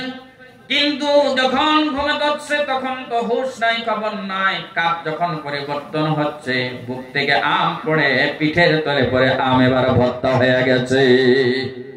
সকাল বেলায় যখন ঘুম থেকে জাগ্রত হচ্ছে, উঠার পর দেখে আম তার আম হয়ে নাই, আম ভর্তা হয়ে গেছে। ভর্তা বোঝেন না, নাই, ভর্তা হয়ে গেছে। এবার মায়ের কাছে চলে গেছে, চোখের পানি ছেড়ে দিয়ে বলে, মা, তোমার কথা পূরণ করতে পারলাম না। বলে, কি হয়েছে? বলে, আমটা বুকে নিয়ে ঘুমাচ্ছিলাম, এই আম বুকে গরম করে তোমার হাতে তুলে দিতে পারলাম না। বলে, কি হয়েছে? বলে, রাত্রে ঘুম ধরেছে, ঘুমের অবস্থায় আমটা পিঠের তলে পড়ে চাশনি হয়ে গেছে, ভর্তা হয়ে গেছে। মা এবার চোখের পানি ছেড়ে দিয়া বলে, বাবা রে, একটা তুমি এক রাত বুকে গরম করে আমি মায়ের হাতে তুমি তুলে দিতে পারলা না, অথচ ৩-৪ বছর পর্যন্ত তোমাকে বুকে নিয়ে তোমাকে লালন পালন করলাম। একদিনের জন্য তো আমি মায়ের পিঠের তলে পড়ে চাশনি হয়ে গেল না। ও মুসলমান ভাইরা, এই জন্য মায়ের সাথে বেয়াদবি করা যাবে না, বাবার সঙ্গেও বেয়াদবি করা যাবে না। সন্তানকে ভালো স্কুলে পড়ানোর জন্য, সন্তানকে ভালো একজোড়া কাপড় দেওয়ার জন্য বাবা কি না করে। গরিব মানুষ রিকশা চালায় সারাদিন, মাথার ঘাম জমিনে ফালায় উপার্জন করে। গরিব মানুষ অন্যের বাড়িতে মজুরি করে। সন্ধ্যায় যখন বাবা বাড়িতে ফিরবে, বাবার মনের ভিতরে একটাই চিন্তা থাকে, আমি বাড়িতে যাওয়ার পর আমার মেয়ে আমাকে বাবা বলে ডাক দিবে, আমার সন্তান আমাকে বাবা বলে ডাক দিবে। আর বাবা চিন্তা করে, আমার মেয়ে কি খেয়ে ভালো পায়, আমার ছেলে কি খেয়ে ভালো পায়। নিজের ইচ্ছা পূরণ না করে ছেলে মেয়ের ভালো পাওয়া বস্তু কিনে নিয়ে বাড়ির দিকে রওনা হয়ে যায়। এটা বাস্তব না বাস্তব? জোরে বলেন। সেই বাবার সাথে তুমি বেয়াদবি করেছো। ঈদের দিন তোমার বাবা দেখবা পুরাতন কাপড় পরিধান করে ঈদের নামাজ পড়তে যায়, কিন্তু কোন বাবা যতই কষ্ট হোক না কেন কোন সন্তানকে পুরাতন কাপড় কিনতে দেয় না। সেই বাবার সাথে বেয়াদবি করা যাবে না। আল্লাহ বলেছেন, ওয়াকাদা রাব্বুকা আল্লা তা'বুদু ইল্লা ইয়্যাহু ওয়া বিল ওয়ালিদাইনি ইহসানা। আল্লাহ পাক বলেন তোমার রবের তরফ থেকে চূড়ান্ত সিদ্ধান্ত হয়ে গেছে, ফয়সালা হয়ে গেছে, এক আল্লাহ ছাড়া করে ইবাদত করা যাবে না, মা বাবার সাথে সদাচরণ করতে হবে। মা বাবার সঙ্গে সদাচরণ কেমন করে করবেন? আল্লাহ পাক বলেন ইম্মা ইয়াবলুগান্না ইনদাকাল কিবরা আহাদুহুমা আও কিলাহুমা ফালা তাকুল লাহুমা উফ ولا تنهرهما وقل لهما قولا كريما الله أكبر আল্লাহ রাব্বুল আলামিন বলেন যদি তোমার জীবন্ত অবস্থায় তোমার মা বাবার ভিতরে দুইজন অথবা একজন যদি বার্ধক্য অবস্থায় উপনীত হয়ে যায়, আল্লাহ পাক অর্ডার করেছেন মা বাবার সঙ্গে উফ শব্দ পর্যন্ত বলা যাবে না। তার অর্থ হলো বিরক্তি সূচক কোন শব্দ প্রয়োগ করা যাবে না, কষ্টদায়ক কোন শব্দ বলা যাবে না। কেমন আচরণ তুমি করতে হবে? আল্লাহ পাক বলেন اخفض لهما جناح الذل من الرحمة وقل رب ارحمهما كما ربياني صغيرا رب ارحمهما كما ربياني صغيرا এই দোয়া শিখিয়েছেন কে জোরে বলেন? ভাই মহতরম দোস্ত বুজুর্গ, আল্লাহ পাক ডাইরেক্ট শিখিয়েছেন মা বাবার জন্য। আমি আল্লাহর কাছে কেমন করে দোয়া করবা আল্লাহ পাক শিখিয়েছেন রব্বির হামহুমা, হে আমার আল্লাহ আমার মা বাবা ছোট্ট বেলায় আমাকে যখন যেমন আদর করে স্নেহ করে আদরের কোলে লালন পালন করেছে, হে আল্লাহ তুমি আমার মা বাবাকে তোমার করুণার কোলে তুমি লালন পালন করো। সুবহানাল্লাহ। এখানে আল্লাহ পাক বলেছেন ওয়াকফিজ লাহুমা, তোমার মা বাবার জন্য তুমি বিছায়া দাও। কি বিছায়া দেবে? জানাহাজ যুল্লি, তোমার করুণার ডানা, করুণার পাখা বিছায়া দাও। কিন্তু মানুষের তো ডানা থাকে না, মানুষের তো পাখা থাকে না, মানুষের থাকে হাত। কথা ঠিক না বে ঠিক? তার অর্থ কি? অনেক ব্যাখ্যা আছে। তার অর্থ হলো পাখির পাখার ভিতরে সমস্ত শক্তি আল্লাহ পাক রেখে দিয়েছেন। কোন পাখির যদি পাখা দুইটা আপনি বেঁধে দেন, তার সারা শরীরের সমস্ত শক্তি বিলুপ্ত হয়ে যায়। ঠিক না বেটি? হ্যাঁ, তার অর্থ হলো তোমার শরীরের যত ক্ষমতা আছে, শক্তি আছে, সমস্ত শক্তি তোমার মা বাবার সম্মুখে তুমি বিছায়া দাও। মা বাবার সঙ্গে সম্মানজনক আচরণ তুমি করো। আবার এভাবেও বুঝতে পারেন, দেখবেন জঙ্গলে পশু পক্ষী তারা বাসা সাজে, বাসার ভিতরে তারা জীবন যাপন করে। যখন জঙ্গলে তুফান শুরু হয়ে যায়, দেখবেন ওই সমস্ত পশু পক্ষী তারা বাসাতে চলে আসে। বাসাতে আসার পর মা যে সমস্ত পাখিরা মা হয়েছে, তার করোনার দুইটা পাখা দেখবেন দুই দিকে এরকম করে ছড়াইয়া যায়। তার ফলে বাচ্চাগুলা চলে আসে কিসকিস আওয়াজ দিয়ে, মা কিসকিস আওয়াজ দিয়ে মাকে বাচ্চারা বোঝাতে চায়, মা তোমার এই দয়ার পাখার ফলে যতদিন পর্যন্ত আমরা বাচ্চাদের স্থান আছে কমাস কম ততদিন আমাদের কোনো চিন্তা নাই। ঠিক না বে ঠিক? তার অর্থ হলো তুমি তোমার মা বাবার সাথে এমন আচরণ করো, এমন আচরণ করো তোমার মা বাবা যাতে বুঝতে পারে আমার জীবন দশায় আমার সন্তান যতদিন বেঁচে আছে কমাস কম ততদিন আমি বাবার কোনো চিন্তা নাই।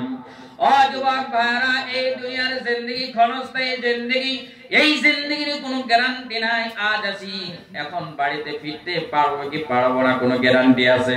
কোনো গ্যারান্টি নাই। ও যুবক ভাইরা, এই জন্য দুনিয়ার চিরস্থায়ী জীবনটা নষ্ট করবেন না, দুনিয়ার ক্ষণস্থায়ী জীবনের প্রেমে পড়ে। আহারে, যারা মা বাবার সাথে খারাপ আচরণ করে কিয়ামতের দিন তারা আল্লাহর জান্নাতে যেতে পারবে না। আপনার আমার কি আমল আছে?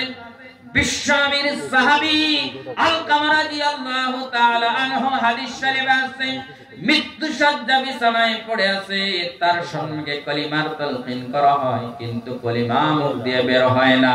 তার স্ত্রী এই ঘটনা বিশ্বনবীর দরবারে পৌঁছায়া দিয়েছে। বিশ্বনবী চারজন সাহাবীর একটা দল গঠন করলেন। চারজন সাহাবীকে বিশ্বনবী আলকামা রাদিয়াল্লাহু তাআলা আনহুর খোঁজ খবর নেওয়ার জন্য পাঠিয়ে দিলেন। চারজন যত সম্ভব চেষ্টা করলো কলিমার তালকিন করে, কিন্তু আলকামার মুখ দিয়ে কলিমা বের হয় না। কত বড় কথা! আল্লাহর নবীর সাহাবী। ও মুসলমান ভাইরা, ভালো করে শুনেন, মাথা লাগান, চিন্তা করেন, কান খাড়া করে শুনেন। চারজন সাহাবী এবার সিদ্ধান্ত নিল, আলকামার সম্মুখে যত সম্ভব চেষ্টা করলাম, তার মধ্যে তো কলিমা বের করতে পারলাম না। তার ভিতরে একজন সাহাবী ছিল হযরত বিলাল রাদিয়াল্লাহু তাআলা আনহু। হযরত বিলালকে বিশ্বনবীর দরবারে খবর দেওয়ার জন্য পাঠায়া দেওয়া হলো। বিলাল, আল্লাহর নবীকে জানায়া দাও, আলকামার মুখ দিয়ে কলিমা এখন পর্যন্ত বের হয় না। বিশ্বনবী যখন জানতে পারলো, বিশ্বনবী বিলালকে ডাকতে বলেন, বিলাল, খোঁজ খবর নিয়ে দেখো আলকামার মা বাবা জীবন্ত অবস্থায় আছে নাকি। তিনি খোঁজ খবর নিয়ে নবীজিকে বললেন, ইয়া রাসূলুল্লাহ, আলকামার মা একদম বুড়ি মানুষ, বার্ধক্য অবস্থায় উপনীত হয়েছে। আলকামার মা এখনো জীবন্ত অবস্থায় আছে। বিশ্বনবী বলেন, বিলাল, বুড়িমার কাছে খবর পৌঁছায় দাও, আমি নবীর ফরমান শুনে দাও। আমি নবী তার মাকে আমার দরবারে ডেকেছি, তিনি যদি আসতে না পারে তাহলে তাকে বলবা স্বয়ং নবী তোমার কাছে চলে আসবে। বুড়িমা যখন জানতে পারলেন নবীজির ফরমান, নবীজি আমাকে তলব করেছে, বুড়িমা ডাকতে বলে, বিলাল, বিশ্বনবী আমাকে তলব করেছে, আমি যাব না, নবীজি আমার কাছে চলে আসবে। আমার জীবন থাকতে তা কোনোদিন হতে পারে না। বুড়ি মানুষ চলতে পারে না, লাঠিতে ভর করে অনেক কষ্ট করে নবীজির দরবারে চলে গেছে। বিশ্বনবী ডাকতে বলেন, বুড়িমা, তোমার আলকামা সম্পর্কে তোমার ধারণা কি? বুড়িমা বলে, ইয়া রাসূলুল্লাহ, আমার সন্তান আলকামা ইবাদতে অন্যতম, নামাজে অন্যতম, রোজায় অন্যতম, দান খয়রে অন্যতম, কোনো কমি নাই।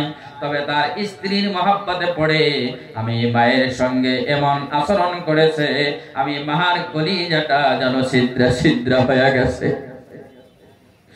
নবীজি ডাক দিয়ে বলেন, বুড়িমা, তোমার সন্তান আলকামাকে মাফ করে দাও। বুড়িমা বলে, ইয়া রাসূলুল্লাহ, এত কষ্টদায়ক আচরণ আমার সঙ্গে করেছে, কেমন করে আমি মাফ করতে পারি? লম্বা কথা। নবীজি বিলালকে অর্ডার করলেন, বিলাল, ফরিয়া একত্রিত করো, আগুন জ্বালাও, আগুনকে উত্তেজিত করো, আমি এই আলকামাকে জীবন্ত অবস্থায় আগুনে নিক্ষেপ করে দিব। মা তো মা হয় ভাইরা, মায়ের কত যে মমতা আমরা তো বুঝলাম না। বাবা যদি সন্তানকে দুষ্টামি করার জন্য গালিগালাজ করে, সন্তান বাড়ি থেকে পালায়া যায়, বাবার ভয়ে কিন্তু বাড়িতে আসে না, ঠিক না ঠিক? যখন সন্তান ভাবে এখন আমার ভাই বোন বাবা সব ঘুমায়া গেছে, সবাই ঘুমায়া যায়, মা কিন্তু ঘুমায়া যায় না, দরজার কোনায় দাঁড়াইয়া থাকে, না জানি পিছন দিক দিয়ে কোন সময় আমার সন্তান বাড়িতে এসে মা বলে ডাক দেবে। ভাই মাতরম, দোস্ত বুজুর্গ, সেই মায়ের সাথে খারাপ আচরণ করি। বুড়িমা ডাকতে বলে, ইয়া রাসূলুল্লাহ, বুড়ি হয়ে গেছি, তাই কি হয়ে গেছে? আমার জীবন্ত অবস্থায় আমার সন্তান আলকামাকে আগুনে নিক্ষেপ করবেন, আমি মা হয়ে কাজ কেমন করে বরদাস্ত করতে পারবো? নবীজি বুঝাইতে চাইলেন, বুড়িমা, তোমার সন্তান আলকামাকে যদি মাফ না করো আর কলিমা ছাড়া যদি বিদায় হয়ে যায়, জাহান্নামের আগুন তো এই দুনিয়ার থেকে অনেক কষ্টকর, জাহান্নামের আগুনে তাকে আমি কষ্ট দিতে চাই। আসলে তো আগুনে দেওয়ার কোনো উদ্দেশ্য ছিল না, ছিল নাকি? বুড়িমা ডাকতে বলে, ইয়া রাসূলুল্লাহ, আপনাকে সাক্ষী রেখে আমি ঘোষণা দিলাম, সারা জীবনে আমার সন্তানের প্রতি আমার যত আক্ষেপ ছিল, আবেগ ছিল, আল্লাহর রাস্তে ইয়া রাসূলুল্লাহ আমি মাফের ঘোষণা করে দিলাম। ভাই মুহতারাম, দোস্ত বুজুর্গ, বিশ্বনবী বিলালকে বলল, বিলাল, গিয়ে দেখো আলকামার অবস্থা কি হতে পারে। আমি নবীর সম্মানে মাফের কথা বলছে, কিন্তু মন থেকে মাফ করে নাই, এমনও তো হতে পারে। ভাই মুহতারাম, দোস্ত বুজুর্গ, হযরত বিলাল সেখানে চলে গেলেন।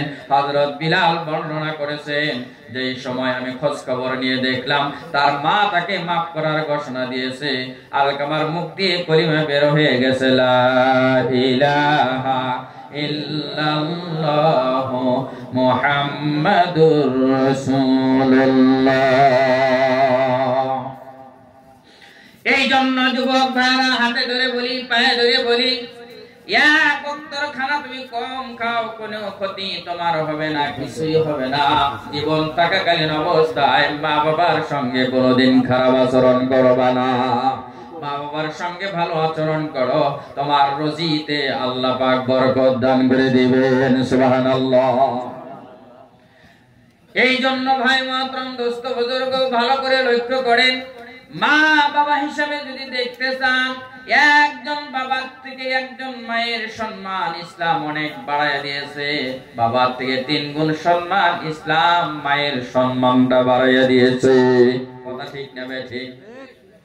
কিন্তু স্বামী স্ত্রী হিসাবে যদি লক্ষ্য করতে যান, একজন স্ত্রীর থেকে স্বামীর সম্মান কিন্তু আল্লাহ পাক অনেক বাড়ায় দিয়েছে।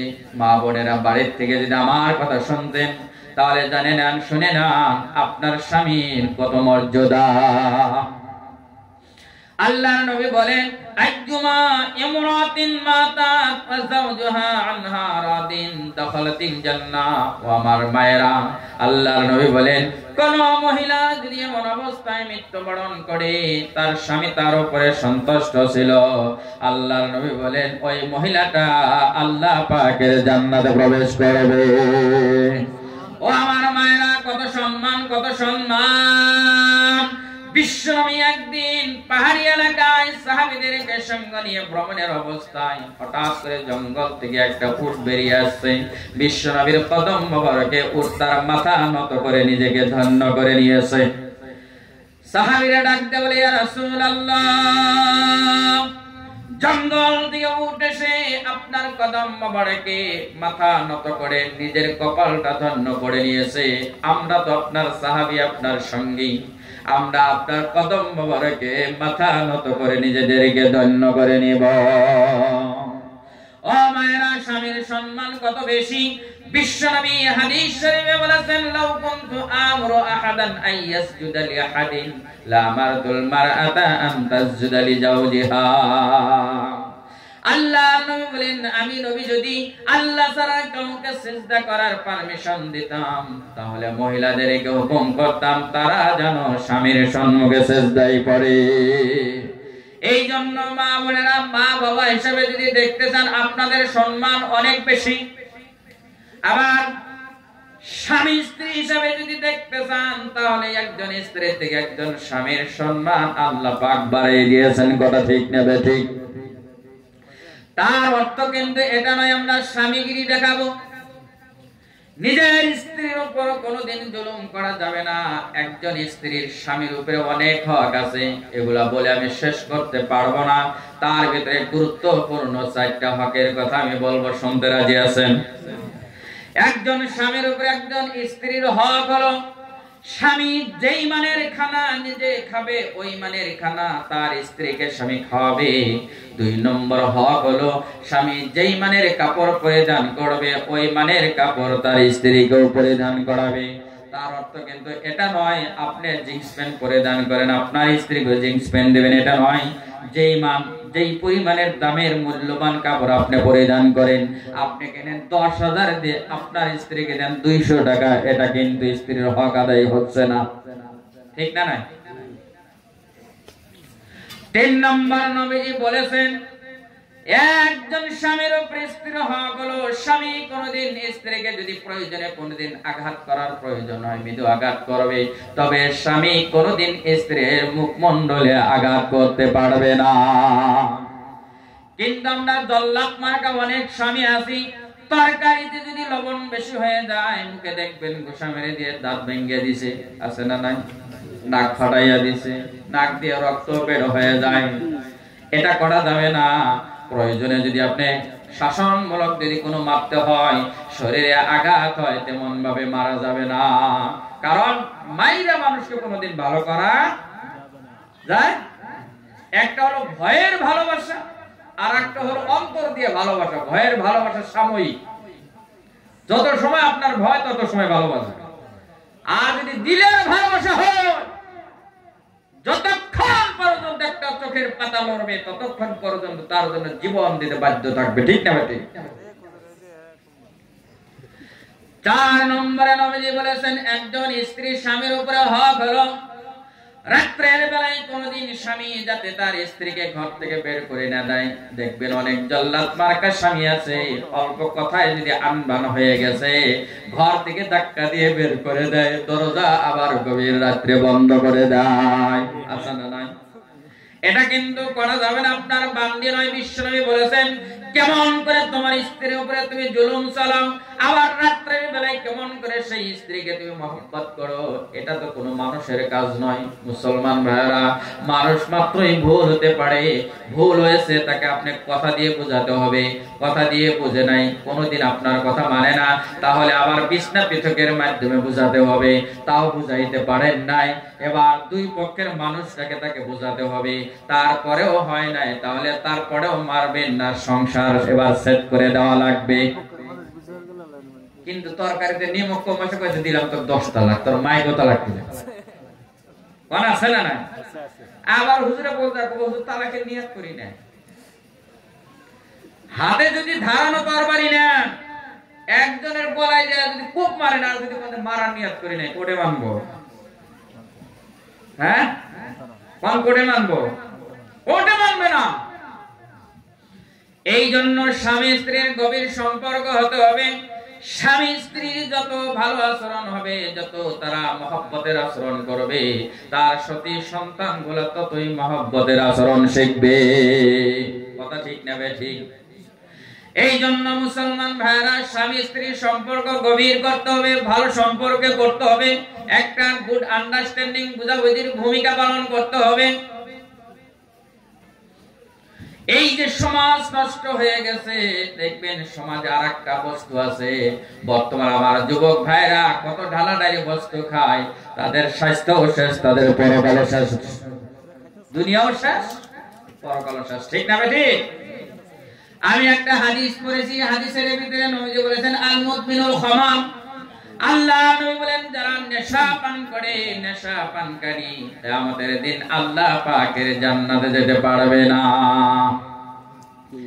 এগুলো হলো শয়তানের কাজ। ধরে বলেন কার কাজ? সবাই আজকাল বলেন নেশা করা কার কাজ? আমার কথা না, কোরআনের কথা। কোরআনে কারীম আল্লাহ রাব্বুল আলামিন বলেন ইয়া আইয়ুহাল্লাযীনা আমানু ইন্নামাল খামরু ওয়াল মাইসিরু ওয়াল আনসাবু ওয়াল আযলামু রিজসুম মিন আমালিশ শাইতান ফাজতানিবুহু লাআল্লাকুম তুফলিহুন। আল্লাহ রাব্বুল আলামিন বলেন হে বিশ্বাসী বান্দারা, ঈমানদার বান্দারা, মদ, জুয়া, লটারি, তীর খেলা, আগে তীরের খেলার মাধ্যমে মাংস বন্টন করা হতো, এখনো কিন্তু তীর খেলা আছে, লাগাইতে পারলে এত টাকা, না লাগাইতে পারলে যাবে জরিমানা, আছে না নাই? আল্লাহ পাক বলেন ঈমানদার বান্দারা, মদ, জুয়া, প্রতিমা, তীর খেলা এগুলো হলো শয়তানের অপবিত্র কাজ। তোমরা যদি সাফল্যমণ্ডিত হতে চাও, মদ ছাড়তে হবে, জুয়াও ছাড়তে হবে, তাস খেলা, ফারাস খেলা, তীর খেলা ছাড়তে হবে। সমাজে আছে না নাই? কথা বলেন আছে না নাই? আল্লাহ রাব্বুল আলামিন বলেন যেখানে মদ জুয়া থাকবে অনেক ক্ষতি আছে, তার ভিতরে কিছু ক্ষতির কথা আল্লাহ পাক কোরআনে কারীমে বলে দিয়েছেন। আল্লাহ রাব্বুল আলামিন বলেন ইন্নিদুশ শাইতানু আইয়ুকিআ বাইনাকুমুল আদাওয়াতা ওয়াল বাগদাআ ফিল খামরি ওয়াল মাইসিরি ওয়া ইয়াসুদ্দাকুম আন যিকরিল্লাহ وَيَصُدَّكُمْ عَنْ ذِكْرِ اللَّهِ وَعَنِ الصَّلَاةِ فَهَلْ أَنْتُمْ مُنْتَهُونَ। আল্লাহ রাব্বুল আলামিন বলেন শয়তান তো এটাই চায়, মদ আর জুয়ার মাধ্যমে তোমাদের ভিতরে হিংসা বিদ্বেষ পয়দা করে দিবে। শয়তান তো এটাই চায়, মদ আর জুয়ার মাধ্যমে তোমাদেরকে আল্লাহর জিকির এবং আল্লাহর হুকুম নামাজ থেকে তোমাদেরকে, যারা ভুল ক্রমে তুমি মদ পান করেছো, তোমার হাতে ধরে বলি তোমার পায়ে ধরে বলি, আহারে তোমরা আমাকে মহব্বত করো যুবক ভাইরা, মহব্বত না করলে তো 300 কিলোমিটার 250 কিলোমিটার দূর থেকে দাওয়াত করো নাই। তোমাদের প্রতি আমার মন থেকে একটা আমি অনুরোধ করি, কেউ যদি ভুল কমে শয়তানের প্রবঞ্চনায় করে মদ পান করেছো, আল্লাহর রাস্তে তওবা করো, আল্লাহ পাক জীবনের গুনাহগুলো maaf করে দিবে। যারা মদ পান করে কিয়ামতের দিন ভয়ানক শাস্তি দেওয়া হবে। কি শাস্তি দেওয়া হবে? হাদিস শরীফের ভিতরে আছে, নবীজি বলেন, এই পৃথিবীতে যে সমস্ত মহিলা আছে, ব্যভিচারিণী মহিলা আছে না নাই, নিজের শরীরের রূপ সৌন্দর্য বিক্রি করে টাকা উপার্জন করে, দেখবেন নিজের লজ্জাস্থান পর্যন্ত বিক্রি করে টাকা উপার্জন করে, আছে না নাই? নবীজি বলেন, ওই ব্যভিচারিণী মহিলার লজ্জাস্থান থেকে কিয়ামতের দিন আল্লাহ পাক অপবিত্র দুর্গন্ধপূর্ণ মলমূত্র একটা নিজরা জারি করে দিবে। ওই মলমূত্র এত দুর্গন্ধপূর্ণ হবে, যারা জাহান্নামের আযাবে পড়ে থাকবে, ওই দুর্গন্ধ নাকে ধরা পড়লে জাহান্নামের আযাবের কথা বলে যাবে। জাহান্নামের আযাব, বড় আযাব কি হবে আল্লাহ পাক ভালো জানেন। হাদিস শরীফের ভিতরে পাওয়া যায় জাহান্নামের সবথেকে হালকা আযাব কি হবে।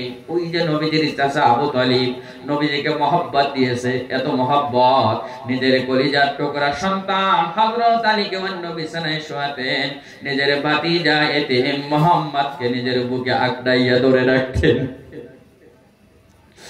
ও মুসলমান ভাইরা, কেউ জিজ্ঞেস করেছে, ইয়া রাসূলুল্লাহ, আপনার চাচা এত ভালোবাসা দিয়েছে, এত মহব্বত দিয়েছে, তার ভালোবাসা তো তার কোনো উপকারে আসলো না। নবীজি বলেছেন, আমার চাচাকে কিয়ামতের দিন আল্লাহ পাক সবথেকে হালকা আযাব দেবে। হালকা আযাবটা কি হবে? নবীজি বর্ণনা দিচ্ছেন, হালকা আযাবটা হলো জাহান্নামের আগুন দিয়ে একজোড়া জুতা তৈরি করা হবে। ওই জাহান্নামের আগুনে তৈরি জুতা আমার চাচা খাজা আবু তালিবকে পরিধান করানো হবে। ওই জুতার তাপে আমার চাচার মাথার মগজগুলা বাতের ফ্যানের মতো কান দিয়ে মুখ দিয়ে পড়তে থাকবে। এই যদি হয় জাহান্নামের একেবারে হালকা আযাব, বড় আযাব কি হবে? নবীজি বলেন, জাহান্নামের বড় আযাবে যারা পড়ে থাকবে, ওই বেশ্যা ব্যভিচারিণী মহিলার লজ্জাস্থান থেকে দুর্গন্ধ মলমূত্র বের হবে। তার গন্ধ যখন জাহান্নামীদের নাকে ধরা পড়বে, জাহান্নামের আযাব থেকে ওই দুর্গন্ধর কষ্টটাই বেশি কষ্ট মনে করবে। নবীজি বলেন, এই কষ্টই যদি এত কষ্টকর হয়, নবীজি বলেন, যারা এই দুনিয়াতে নেশা পান করবে, কিয়ামতের দিন ওই দুর্গন্ধপূর্ণ মলমূত্র নেশা পানকারীকে আল্লাহ পাক পান করাবে। যার কষ্টই জাহান্নামের কথা ভুলে যা যুবক ভাইরা, ওই মলমূত্র যদি পান করা হয় কি অবস্থা হবে? এই জন্য তুমি ভুল করেছো, শয়তানের প্রবঞ্চনায় পড়েছো, ঘুরে আসো, ফিরে আসো, আল্লাহর দয়া থেকে তুমি নিরাশ হয়ে যাও না। আল্লাহ পাক বলেছেন, কুল ইয়া ইবাদিয়াল্লাযীনা আসরাফু আলা আনফুসিহিম লা তাকনাতু মির রাহমাতিল্লাহ। আল্লাহ রাব্বুল আলামিন বলেন, নবীজি ঘোষণা দেন, নবী গো বলে দেন, যারা নিজের উপর গুনাহ করে জুলুম করেছে, তারা যেন আমি আল্লাহ পাকের দয়া থেকে নিরাশ হয়ে না যায়, কারণ আল্লাহ পাক সমস্ত গুনাহগুলো maaf করে দেয়। সুবহানাল্লাহ। আল্লাহ পাক বান্দাকে কত ভালোবাসেন একটা দৃষ্টান্ত দিচ্ছি নবীজির হাদিসের মাধ্যমে। বিশ্বনবী সাহাবীদেরকে ডাকতে বলেন, সাহাবীরা, একজন লোক যদি মরুভূমিতে সফর করে, একটা উটের উপর আরোহণ করে সওয়ার হয়ে, উটের উপরে খাবার আছে, কাপড় আছে, সবকিছু জোগাড়ের বস্তু আছে, যাইতে যাইতে ওই লোকটা এক জায়গায় বিশ্রাম করার জন্য মনস্থ করলো। লোকটা বিশ্রাম করতে লাগলেন, ঘুমায়া গেলেন। ঘুম থেকে জাগ্রত হয়ে দেখে তার যে উটের উপরে খাবার আছে, সব আছে, ওই উটটা তার হারায়া গেছে। ওই লোকটার অবস্থা কি অবস্থা হবে? সাহাবীরা বলে, ইয়া রাসূলুল্লাহ, লোকটার তো পেরেশানির কোনো সীমা থাকবে না। উট আছে মানে তার সব আছে, উট নাই মানে তার তো কিছুই নাই, তার তো পেরেশানির কোনো সীমা থাকবে না। ও ভাইরা, যারা গুনাহ করেছো ভালো করে শোনো, কান খুলে শোনো, মন লাগাইয়া শোনো। আল্লাহ নবী বলেন সাহাবীরা উট হারা ব্যক্তি উট হারানোর পর যেমন পেরেশানি বোধ করে, কোন বান্দা যদি আল্লাহ এবং রাসূলের রাস্তা বাদ দিয়ে শয়তানের রাস্তা ধরে নাই, পাপের রাস্তাগুলো ধরে নাই, অবলম্বন করে, উট হারা ব্যক্তি যত পেরেশানি বোধ করে, আল্লাহ পাক শয়তানের রাস্তা অবলম্বনকারীর উপর তার থেকে অনেক লক্ষ লক্ষ গুণ বেশি পেরেশানি বোধ করে। নবী বলেন সাহাবীরা লোকটা উট খোঁজাখুঁজি করে, ওই লোকটা উট খোঁজাখুঁজি করে কোথাও পাচ্ছে না, দূর দূর পর্যন্ত কোনো পানি নাই, কোনো জনগণ নাই, খাবার জন্য কিছু নাই, মরা ছাড়া তো বিকল্প কোনো রাস্তা নাই। এবার লোকটা চিন্তা করে হারে যেহেতু মরতেই হবে, যেই জায়গা থেকে উটটা হারিয়ে গেছে দেখি ওই জায়গায় গিয়ে মরি। সেই জায়গায় যাওয়ার পর তাকে ঘুমে ধরছে, ঘুমায়া গেছে।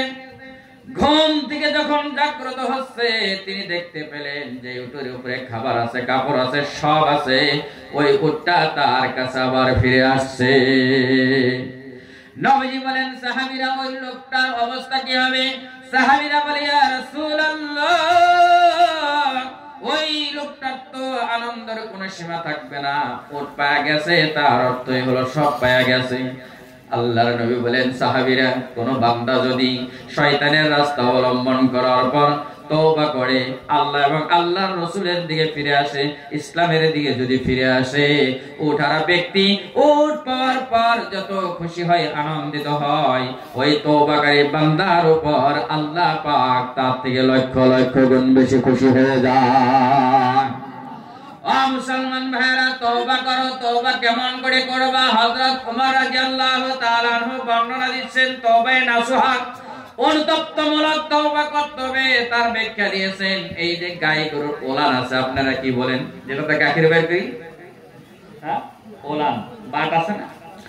হযরত ওমর রাদিয়াল্লাহু তাআলা আনহু বলেন ওই যে বাটের ছিদ্রা দিয়ে তুমি গাখীর বের করে আল্লাহ, দুধ বের করে আল্লাহ, এবার যদি তুমি চেষ্টা করো ওই ছিদ্র দিয়ে তুমি আবার দুধ ভিতরে ঢুকাইবে সম্ভব, তেমন ভাবে তুমি তওবা করো, হে আল্লাহ আমি প্রতিজ্ঞাবদ্ধ হলাম, আমি তওবা করলাম, জীবনে কোনোদিন আর আমি গুনাহ করব না। দুই বিন্দু পরিমাণ ছিদ্র দিয়ে দুধ ভিতরে ঢুকানো যায় না, আমার দ্বারা ইনশাআল্লাহ এই গুনাহ সম্ভব নয়। আল্লাহ পাক সমস্ত গুনাহ maaf করে দিবে, তার জন্য কিছু শর্ত পালন করতে হবে। এই আয়াত আল্লাহ পাক বলেছেন ওয়ানিবু ইলা রাব্বিকুম ওয়া আসলিমু লাহু মিন ক্বাবলি আইয়াতিয়াকুমুল আযাব সুম্মা লা তুনসারুন। জোরে বলেন আল্লাহু আকবার।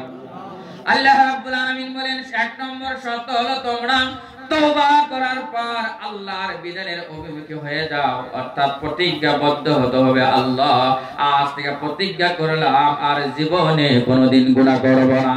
তুমি মদ পান করেছো, আজ থেকে যে এই জলসার থেকে প্রতিজ্ঞা করে দাও, আমি তো ভাবি এখানে একজন না, ইনশাআল্লাহ যদি ভুল কমে কেউ আছেন তাহলে প্রতিজ্ঞাবদ্ধ হয়ে তওবা করে তুমি বাড়িতে ফিরে যাও। আল্লাহ পাক বলেন তোমার জীবনের সমস্ত গুনাহগুলো আল্লাহ পাক maaf করে দিবে।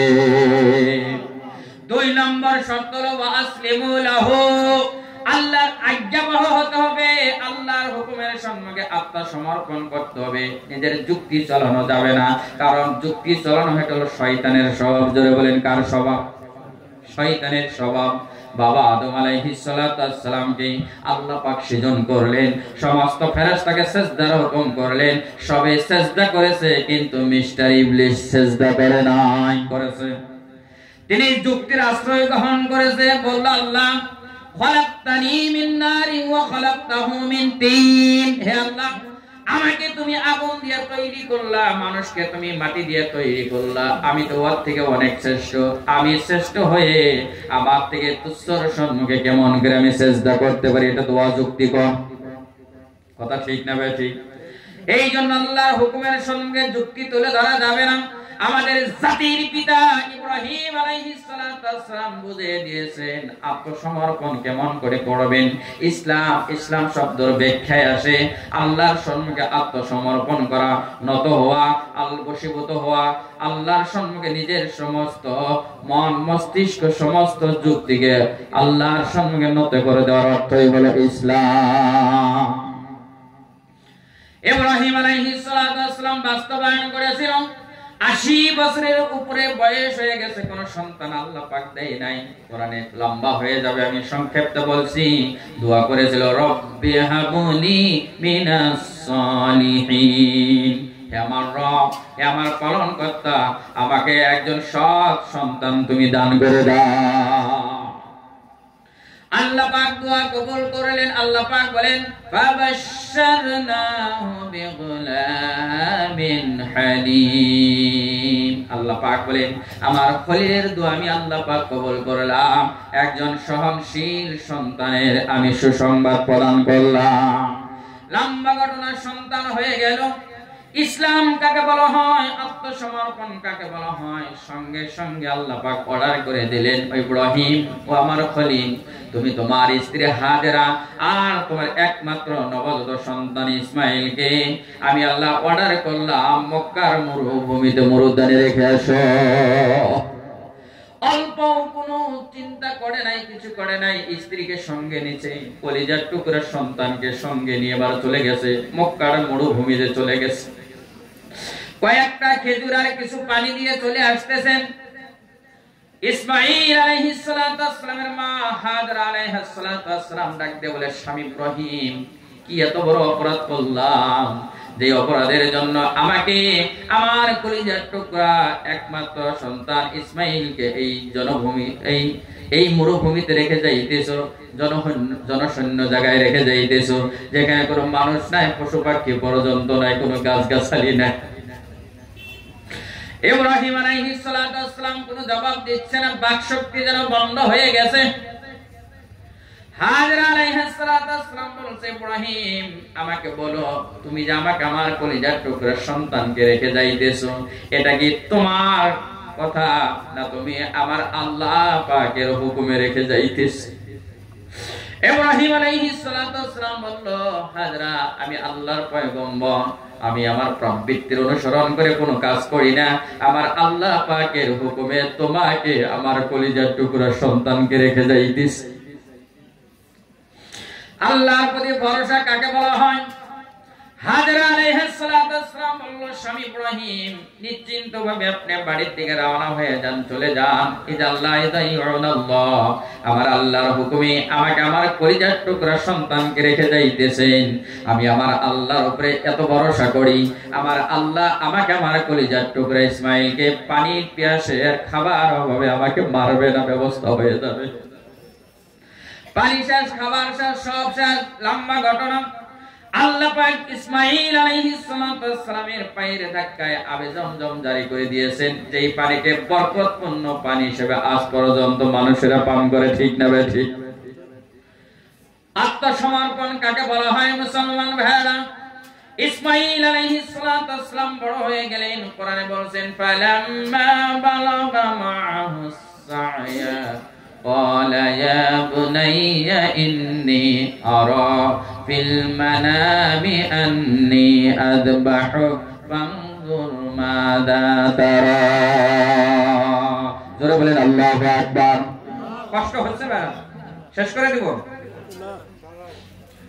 ইসমাঈল আল্লাহ রাব্বুল আলামিন বলেন, যখন ইসমাঈল আলাইহিস সালাম এমন বয়সে উপনীত হয়েছে, ইব্রাহিম আলাইহিস সালামের সঙ্গে চলাফেরা করতে পারবে, কাজে সাহায্য করতে পারবে, ওই সময় আল্লাহ পাক স্বপ্নের মাধ্যমে দেখিয়ে দিয়েছেন, ও ইব্রাহিম তুমি তোমার কলিজার টুকরা ইসমাঈলকে আমি আল্লাহর জন্য জবে করো।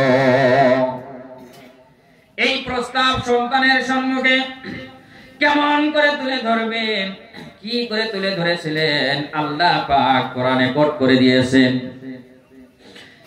ইব্রাহিম আলাইহিস সালাম বলছে, হ্যাঁ আমার কলিজার টুকরা সন্তান, আমি স্বপ্নে দেখছি আমি যেন তোমাকে জবেহ করছি। ইসলাম কাকে বলা হয়? ইসমাঈল আলাইহিস সালাম বিন্দু পরিমাণ চিন্তা করে নাই, তিনি বলেছেন ইয়া আবাতি ফাআল মা তুমার সাতাজিদুনি ইনশাআল্লাহু মিনাস সাবিরিন। ইসমাঈল আলাইহিস সালাতু ওয়াস সালাম বলছে, হে আমার আব্বাজান, যে ব্যাপারে আপনাকে আদেশ দেওয়া হয়েছে আপনি পালন করেন, আমাকে একজন ধৈর্যশালীদের ভিতরে পাবেন, ধৈর্যশালীদের ভিতরে আমাকে পাবেন। এই কথার ভিতরে বুঝাচ্ছেন তিনি এই কথা অহংকার করে নাই যে আমি আল্লাহর রাস্তায় জবে হয়ে যাব, এটা একমাত্র আমি নয়, আমার মতো ধৈর্য অবলম্বনকারী অনেক মানুষ আছে। লম্বা ঘটনা আমরা সকলেই জানি, কুরবানির টাইমে আমরা শুনি, কিন্তু আমি আপনাদেরকে বলতে চাই এই কথাটা আল্লাহ পাক বলার জন্য ইসলাম শব্দ বলেছেন। আল্লাহ পাক কোরআনে বলেছেন ফালাম্মা আসলামা ওয়া তাল্লাহু লিল জাবিন। আল্লাহ পাক বলেন যখন দুইজন আত্মসমর্পণ করেছে, অর্থাৎ বাবা ইব্রাহিম আলাইহিস সালাতু ওয়াস সালাম নিজের কলিজার টুকরা সন্তানকে জবে করার জন্য প্রস্তুত হয়ে গেছে, আর সন্তান ইসমাঈল জবে হওয়ার জন্য প্রস্তুত হয়ে গেছে। আল্লাহ পাক বলেন আমি তাদেরকে আওয়াজ দিলাম, হে ইব্রাহিম, তুমি তোমার স্বপ্নকে বাস্তবে পরিণত করেছো। সুবহানাল্লাহ। এই জন্য আল্লাহ পাক বলেন এক নম্বর শর্ত হলো আমার অভিমুখী হও, প্রতিজ্ঞাবদ্ধ হও, আর কোনদিন শয়তানের রাস্তায় তুমি চলবে না, শয়তানের রাস্তা ধরবে না। দুই নম্বর হলো আমার হুকুমের সম্মুখে তুমি আত্মসমর্পণ করো, তোমার কোনো যুক্তি চলবে না। কথা ঠিক না ঠিক? তিন নম্বর আল্লাহ পাক বলেছেন মিন কাবলি আইয়াতিয়াকুমুল আযাব, শাস্তি আসার আগেই কিন্তু এই দুই শর্ত পূরণ করতে হবে। শাস্তি যখন শুরু হয়ে যাবে তখন তওবা করলেও তা আর তওবা কবুল হবে না।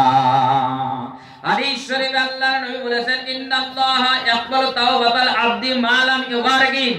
আল্লাহর নবী বলেন কোন বান্দার যতক্ষণ পর্যন্ত মৃত্যু যন্ত্রণা শুরু না হয় ততক্ষণ পর্যন্ত তার তওবা কবুল করা হয়।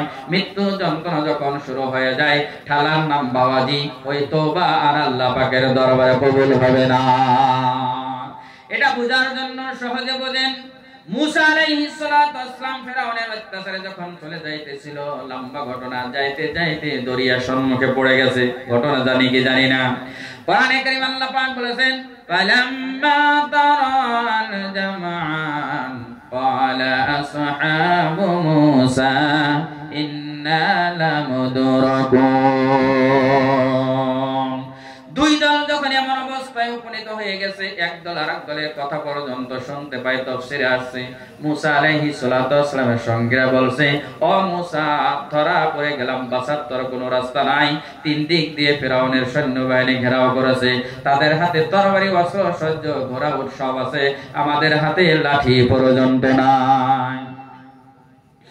লম্বা ঘটনা ভাই মাতরম দোস্ত বুজুর্গ, আল্লাহ পাক আপন কুদরতে রাস্তা বানাইয়া দিলেন।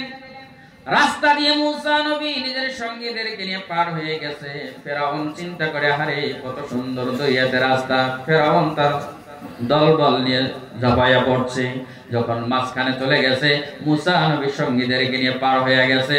আল্লাহ পাক দরিয়াকে অর্ডার করে দিলেন, দরিয়া আগের মতো আবার অবস্থা তুমি করে নাও। আল্লাহর হুকুম পাওয়া মাত্র এবার উত্তাল তরঙ্গমালা শুরু হয়ে গেছে। এক পর্যায়ে ফিরআউনের সমস্ত সৈন্যবাহিনী জুবান খাইতে খাইতে মরে গেছে, একমাত্র ফিরআউন বেঁচে আছে। মাথা উঠায় দেখে একজনও তো আর নাই। এই যে খেলার নাম বাবাজি ঈমানের ঘোষণা দিচ্ছে, কিন্তু ফিরআউন চিন্তা করে আমি তো ঈমান আনবো, না জানি কোন ডুপ্লিকেট আল্লাহর উপরে আবার ঈমান আনি নাকি, কারণ নিজেও তো এক ডুপ্লিকেট আল্লাহ বলে দাবি করেছিল, ঠিক না ঠিক? কোরআনে কারীম আল্লাহ রাব্বুল আলামিন বলেছেন আমানতু আন্নাহু লা ইলাহা ইল্লাল্লাযী আমানাত বিহি বানু ইসরাঈল। এই যুবক ভাই, খারাপ পাইছো, যাইতেছো কে? বিরাজ পাতো, আমি কিন্তু চিহ্ন লাগলাম, আসুন আসুন দেখুন। আল্লাহ রাব্বুল আলামিন বলেন, ফিরআউন বলল আমি সেই আল্লাহর উপরে ঈমানের ঘোষণা দিলাম যে আল্লাহর উপরে বনি ইসরাইল মুসা এবং তার সঙ্গে ঈমান আনার জন্য দরিয়া পার হয়ে গেল। ও মুসলমান ভাইরা, শাস্তি তো এখন শুরু হয়ে গেছে। আল্লাহ পাক বলেন এখন আর তোমার ঈমান গ্রহণ করা হবে না, তোমাকে মারবো, তবে তোমার ডেড বডিটা আমি আল্লাহ পাক সুরক্ষিত রেখে দিব। আছে না নাই? মিশরে আছে না নাই? এই জন্য শাস্তি আসার আগেই সব করেন। নামাজ পড়বেন, মরার পরে তার নামাজও পড়া যাবে না, মরার পরে তার আমল করতে পারবেন না, মরার আগেই সব কিছু করতে হবে। ও মুসলমান ভাইরা, এই আকাশের নিচে জমিনের উপরে সবথেকে আল্লাহর কাছে পছন্দনীয় জায়গা কোন জায়গা বলেন? কোন জায়গা জানেন না? বাস আল্লাহর নবী বলেন আকাশের নিচে জমিনের উপরে আল্লাহর কাছে জমিনের ভিতরে সবথেকে পছন্দনীয় উত্তম জায়গা হলো মসজিদ। আর মসজিদ শব্দের অর্থ হলো সিজদা করার জায়গা। আর সিজদা হলো এমন এক ইবাদত, এই সিজদার মাধ্যমে আল্লাহ পাকের নৈকট্য লাভ করা যায়। ভালো করে শুনেন আমার বন্ধুগণ, নবীজিকে সাহাবায়ে কিরাম রিজওয়ানুল্লাহি তাআলা আলাইহিম প্রশ্ন করেছে, ইয়া রাসূলুল্লাহ, মানুষ কোন সময় একেবারে আল্লাহর নিকটতম হয়ে যায়? আল্লাহর নবী বলেন, সাহাবীগণ, বান্দা যখন জমিনে সিজদায় পতিত হয়ে যায়, ওই সিজদাকারী বান্দা আর আল্লাহ পাকের মাঝখানে কোনো পর্দা থাকে না, সিজদাকারী বান্দা একেবারে আল্লাহ পাকের নিকট হয়ে যায়। সুবহানাল্লাহ। আর মুসলমান ভাইরা, এই জন্য মসজিদের সাথে সম্পর্ক করেন। পরকালের দিনটা হবে 50,000 বছরের সমান। কানা মিকদারুহু 50,000 সানা। আল্লাহ রাব্বুল আলামিন বলেন পরকালের একদিন হবে 50,000 বছরের মতো। মানুষগুলা দাঁড়াইয়া থাকবে যারা পাপী বান্দা হবে, আরে ভয়ভীত হয়ে তাদের কলিজা শুকায়া যাবে, তাদের জিহ্বাটা বের হয়ে কুত্তার মতো নাভি পর্যন্ত জিহ্বাটা ঝুলে থাকবে। আল্লাহ নবী বলেন, সাবাতুন ইদিল্লাহুমুল্লাহু ফি দিল্লিহি ইয়াওমা লা দিল্লা ইল্লা দিল্লু। আল্লাহ নবী বলেন, যেদিন আল্লাহর আরশের ছায়া ছাড়া কোনো ছায়া থাকবে না, 7 শ্রেণীর মানুষকে আল্লাহ পাক আল্লাহর আরশের ছায়ার তলে জায়গা দান করে দিবে। সুবহানাল্লাহ। তার ভিতরে এক শ্রেণীর লোক হলো, আল্লাহর নবী বলেন, রাজুলুন কলবুহু মুআল্লাকুন ফিল মাসাজিদ। আল্লাহর নবী বলেন, ওই লোকটা যার অন্তর, যার মন মসজিদের সাথে সম্পর্কিত হয়ে থাকে, মসজিদের সাথে মনটা ঝুলে থাকে, আল্লাহর নবী বলেন ওই লোকটাকে কিয়ামতের দিন, যেদিন আল্লাহর আরশের ছায়া ছাড়া কোনো ছায়া থাকবে না, আল্লাহ পাক আল্লাহর আরশের ছায়ার তলে জায়গা দান করে দেবেন। সুবহানাল্লাহ। ও মুসলমান ভাইরা, আল্লাহর রাস্তায় দান করতে হবে মওত আসার আগেই। এটা আমার কথা নয়, আল্লাহ পাক বলেছেন, আনফিকু মিম্মা রাযাকনাকুম মিন ক্বাবলি আইয়াতিয়া আহাদাকুমুল মাউত فيقول رب لولا أخرتني إلى أجل قريب। আল্লাহ রাব্বুল আলামিন বলেন, আনফিকু, তোমরা খরচ করো, মিম্মা রাযাকনাকুম, যা আমি রিজিক দিয়েছি তার থেকে তোমরা খরচ করো। কোন সময় খরচ করবে? মিন ক্বাবলি আইয়াতিয়া আহাদাকুমুল মাউত, তোমাদের কারো মওত আসার আগেই তোমরা খরচ করো। অন্যথা যদি সে বলে, হে আল্লাহ, আমাকে এবার অবসর দেন, সুযোগ দেন, সময় দেন, এবার যদি অবসর পাই, এবার যদি সুযোগ পাই, ফাসাদদাকা, আমি সদকা করব, আকুম মিনাস সলিহিন, আর সলিহিন ভালো মানুষের দলে শামিল হয়ে যাব। কিন্তু আল্লাহ পাক বলেন, ভাইরা আপনারাও জানেন, মওতের নির্ধারিত সময় যখন এসে যাবে, প্রধানমন্ত্রী হলেও তার মওত তাকে চিনবে না, রাষ্ট্রপতি হলেও চিনবে না, মাতব্বর হলেও চিনবে না, মুফতি সাহেব হলেও চিনবে না, মুহাদ্দিস সাহেব কেউ চিনবে না, যতই বড় লোক হন না কেন, মওত আসলে কাউকে চিনবে না। চিনবে? এই জন্য আল্লাহ পাক বলেন, মওত আসার আগেই তুমি খরচ করো। তুমি যদি অবসর চাও, তোমার নির্ধারিত মওতের সময় যখন আসবে আর তোমাকে সুযোগ দেওয়া হবে না। এই জন্য ভাইরা, এই যে মসজিদ, আল্লাহর নবী বলেন, মান বানা লিল্লাহি মাসজিদান বানাল্লাহু লাহু বাইতান ফিল জান্নাহ। এই দুনিয়াতে যারা আল্লাহর জন্য আল্লাহর মসজিদ ঘর নির্মাণ করবে, তাদের জন্য আল্লাহ পাক জান্নাতের ভিতরে ঘর বানাইয়া দিবে। সুবহানাল্লাহ। ও মুসলমান ভাইরা, এই মসজিদের খেদমত করবেন 4 মাধ্যমে। জোরে বলেন, কয়টা মাধ্যমে? 1 নম্বর হলো নির্মাণের মাধ্যমে, নির্মাণ কার্যে সহযোগিতা করে মসজিদ আবাদ করবেন। 2 নম্বরে নামাজ পড়ে মসজিদ আবাদ করবেন। 3 নম্বরে মসজিদের সাথে গভীর সম্পর্ক করবেন। 4 নম্বরে মসজিদ পরিষ্কার করে মসজিদের সাথে সম্পর্ক রেখে মসজিদ আবাদ করবেন। আজকে আমাদের এমন অবস্থা হয়ে গেছে, একজন যদি কলেজের প্রফেসর, সে মনে করে মসজিদ সাফ করলে আমার সম্মানে আঘাত আসবে। হারে আপনার আমার জাতির পিতা ইব্রাহিম আলাইহিস সালাতু ওয়াস সালাম, তাকে স্বয়ং আল্লাহ পাক নির্দেশ দিয়েছিল, আমার খলিল তুমি যারা এই মসজিদে ইবাদত করবে, যারা রুকু সিজদা করবে, যারা তওয়াফ করবে, তুমি তাদের জন্য এই মসজিদটা পরিষ্কার করে সুবহানাল্লাহ। কোরআনে কারীম আল্লাহ পাক বলেছেন তাহকিরা বাইতিয়া লিত-তাইফিনা ওয়াল আকিফিনা ওয়ার রুকআইস সুজুদ। এই জন্য নির্মাণ কার্যে শুধুমাত্র সহযোগিতা করলে হবে না, নামাজের মাধ্যমে মসজিদকে আবাদ করতে হবে। আবার মাঝে মধ্যে এই মসজিদ পরিষ্কার করবেন, আল্লাহ পাক মন থেকে অহংকার মুছে মনটা পরিষ্কার করে দিবে। কথা ঠিক না বেঠিক? এই জন্য ভাই মাতরম দোস্ত বুজুর্গ ভালো করে শুনেন, এই যে সূর্যটা দেখেন জমিন থেকে বিজ্ঞানীরা বলছেন 9,30,00,000 মাইল উপরে, তারপরেও দেখবেন আবার একটা ওজন স্তর আছে, বিজ্ঞানীরা বলছে সূর্যের যেটা অতি বেগুনিয়া রশ্মি সেটা আসে আবার ওজন স্তরের সঙ্গে ধাক্কা খেয়ে ব্যাক হয়ে সূর্যের দিকে আবার ফিরে যায়। ওইটা যদি দুনিয়াতে চলে আসে, মানুষ ক্যান্সার হয়ে বিক্ষোভ হয়ে সব মানুষ মরে যাবে, শেষ হয়ে যাবে। আহারে মানুষের জন্য কল্যাণ করে যেটা তাপ, সেটাই শুধুমাত্র পৃথিবীতে আসে। তারপরে দেখবেন একটা তাপ আসে, অতি বেগুনিয়া রশ্মি কিন্তু আসে না। জুন জুলাই মাসে যখন রোদ্রের খরতাপ সহ্য করতে পারি না, কথা ঠিক না বেঠিক? সহ্য করা যায়, গাড়িতে গেলে এসি, বাড়িতে গেলে এসি, অফিসে গেলে এসি, এসি ছাড়া তো আর থাকা যায় না। কিন্তু পরকালে ময়দানে হাসর যখন কায়েম হয়ে যাবে, এই সূর্য নবীজি বলেছেন মানুষের মাথার এক হাত এক গজ উপরে চলে আসবে, কি অবস্থাটা হবে? জমিনটা তামার হয়ে যাবে। হাদিসে আসছে মানুষ ঘামের ভিতরে সাঁতার কাটতে থাকবে, কোমর পর্যন্ত থাকবে, গলা পর্যন্ত পাপ অনুযায়ী। ওই দিন যদি আল্লাহ আরশের তলে জায়গা পেতে চান, আল্লাহর নবী বলেছেন রাজুলুন কলবুহু মুআল্লাকুন ফিল মাসাজিদ, যার অন্তর আল্লাহর ঘর মসজিদের সাথে সম্পর্কিত হয়ে থাকবে, আল্লাহর নবী সুসংবাদ প্রদান করেছেন ওই বিপদের দিন আল্লাহ পাক আল্লাহর নিজস্ব আরশের ছায়ার তলে তাকে জায়গা দান করে দিবে। আমরা কি আরশের তলে জায়গা পেতে চাই? কে কে চাই? হাত তুলে দেখান। আল্লাহ হাতগুলোকে তুমি কবুল করে নাও। ও মুসলমান ভাইরা, বলার মতো আমার অনেক কথা ছিল, কিন্তু সময় আমার কাছে নাই। একজন বান্দা আমি দেখতে চাই, আল্লাহর নবী না বলেছে মুসাফিরের হাতটা আল্লাহ পাক কোনোদিনও ফেরত দেয় না। আমি গুনাহগার, সিয়াকার, খাতাকার, নালায়েক বান্দা, কিন্তু আজ আমি মুসাফির। আমি কার জন্য জানি না, দুয়াটা আমার কপালে আছে। একজন বান্দা আমি দেখতে চাই বলে আমার মা নাই, বাবা নাই, দাদা দাদি নাই, বা মা বাবা দাদা দাদি আছে, তাদের সুস্বাস্থ্য কামনা করে আল্লাহ পাক যেন আরশের তলে জায়গা দান করে দেয়। 10,000 টাকা এক নম্বরে দেবে একজন বান্দা আমি দেখতে চাই। আমি মুসাফির, তার জন্য হাত তুলে দোয়া করে দিব। 10,000 টাকা এক নম্বরে একজন বান্দা আমি দেখতে চাই। কে আছেন ভাই? জনাব আব্দুল করিম ভাই 10,000 টাকা। নারে তাকবীর, নারে তাকবীর। আমি মুসাফির মানুষের, তার জন্য একটা দোয়া করে দেব। হাত তুলেন, আল্লাহুম্মা আমিন। ربنا ظلمنا أنفسنا وإن لم تغفر لنا وترحمنا لنكونن من الخاسرين।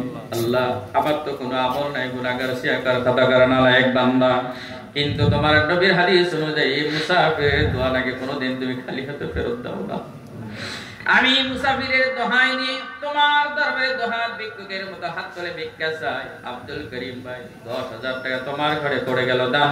আল্লাহ তুমি বাড়ায় দাও সম্মান। জানি না ওনার মা বাবা আছে কিনা নাই, যদি আছে তুমি হাত দারাজ করে দাও।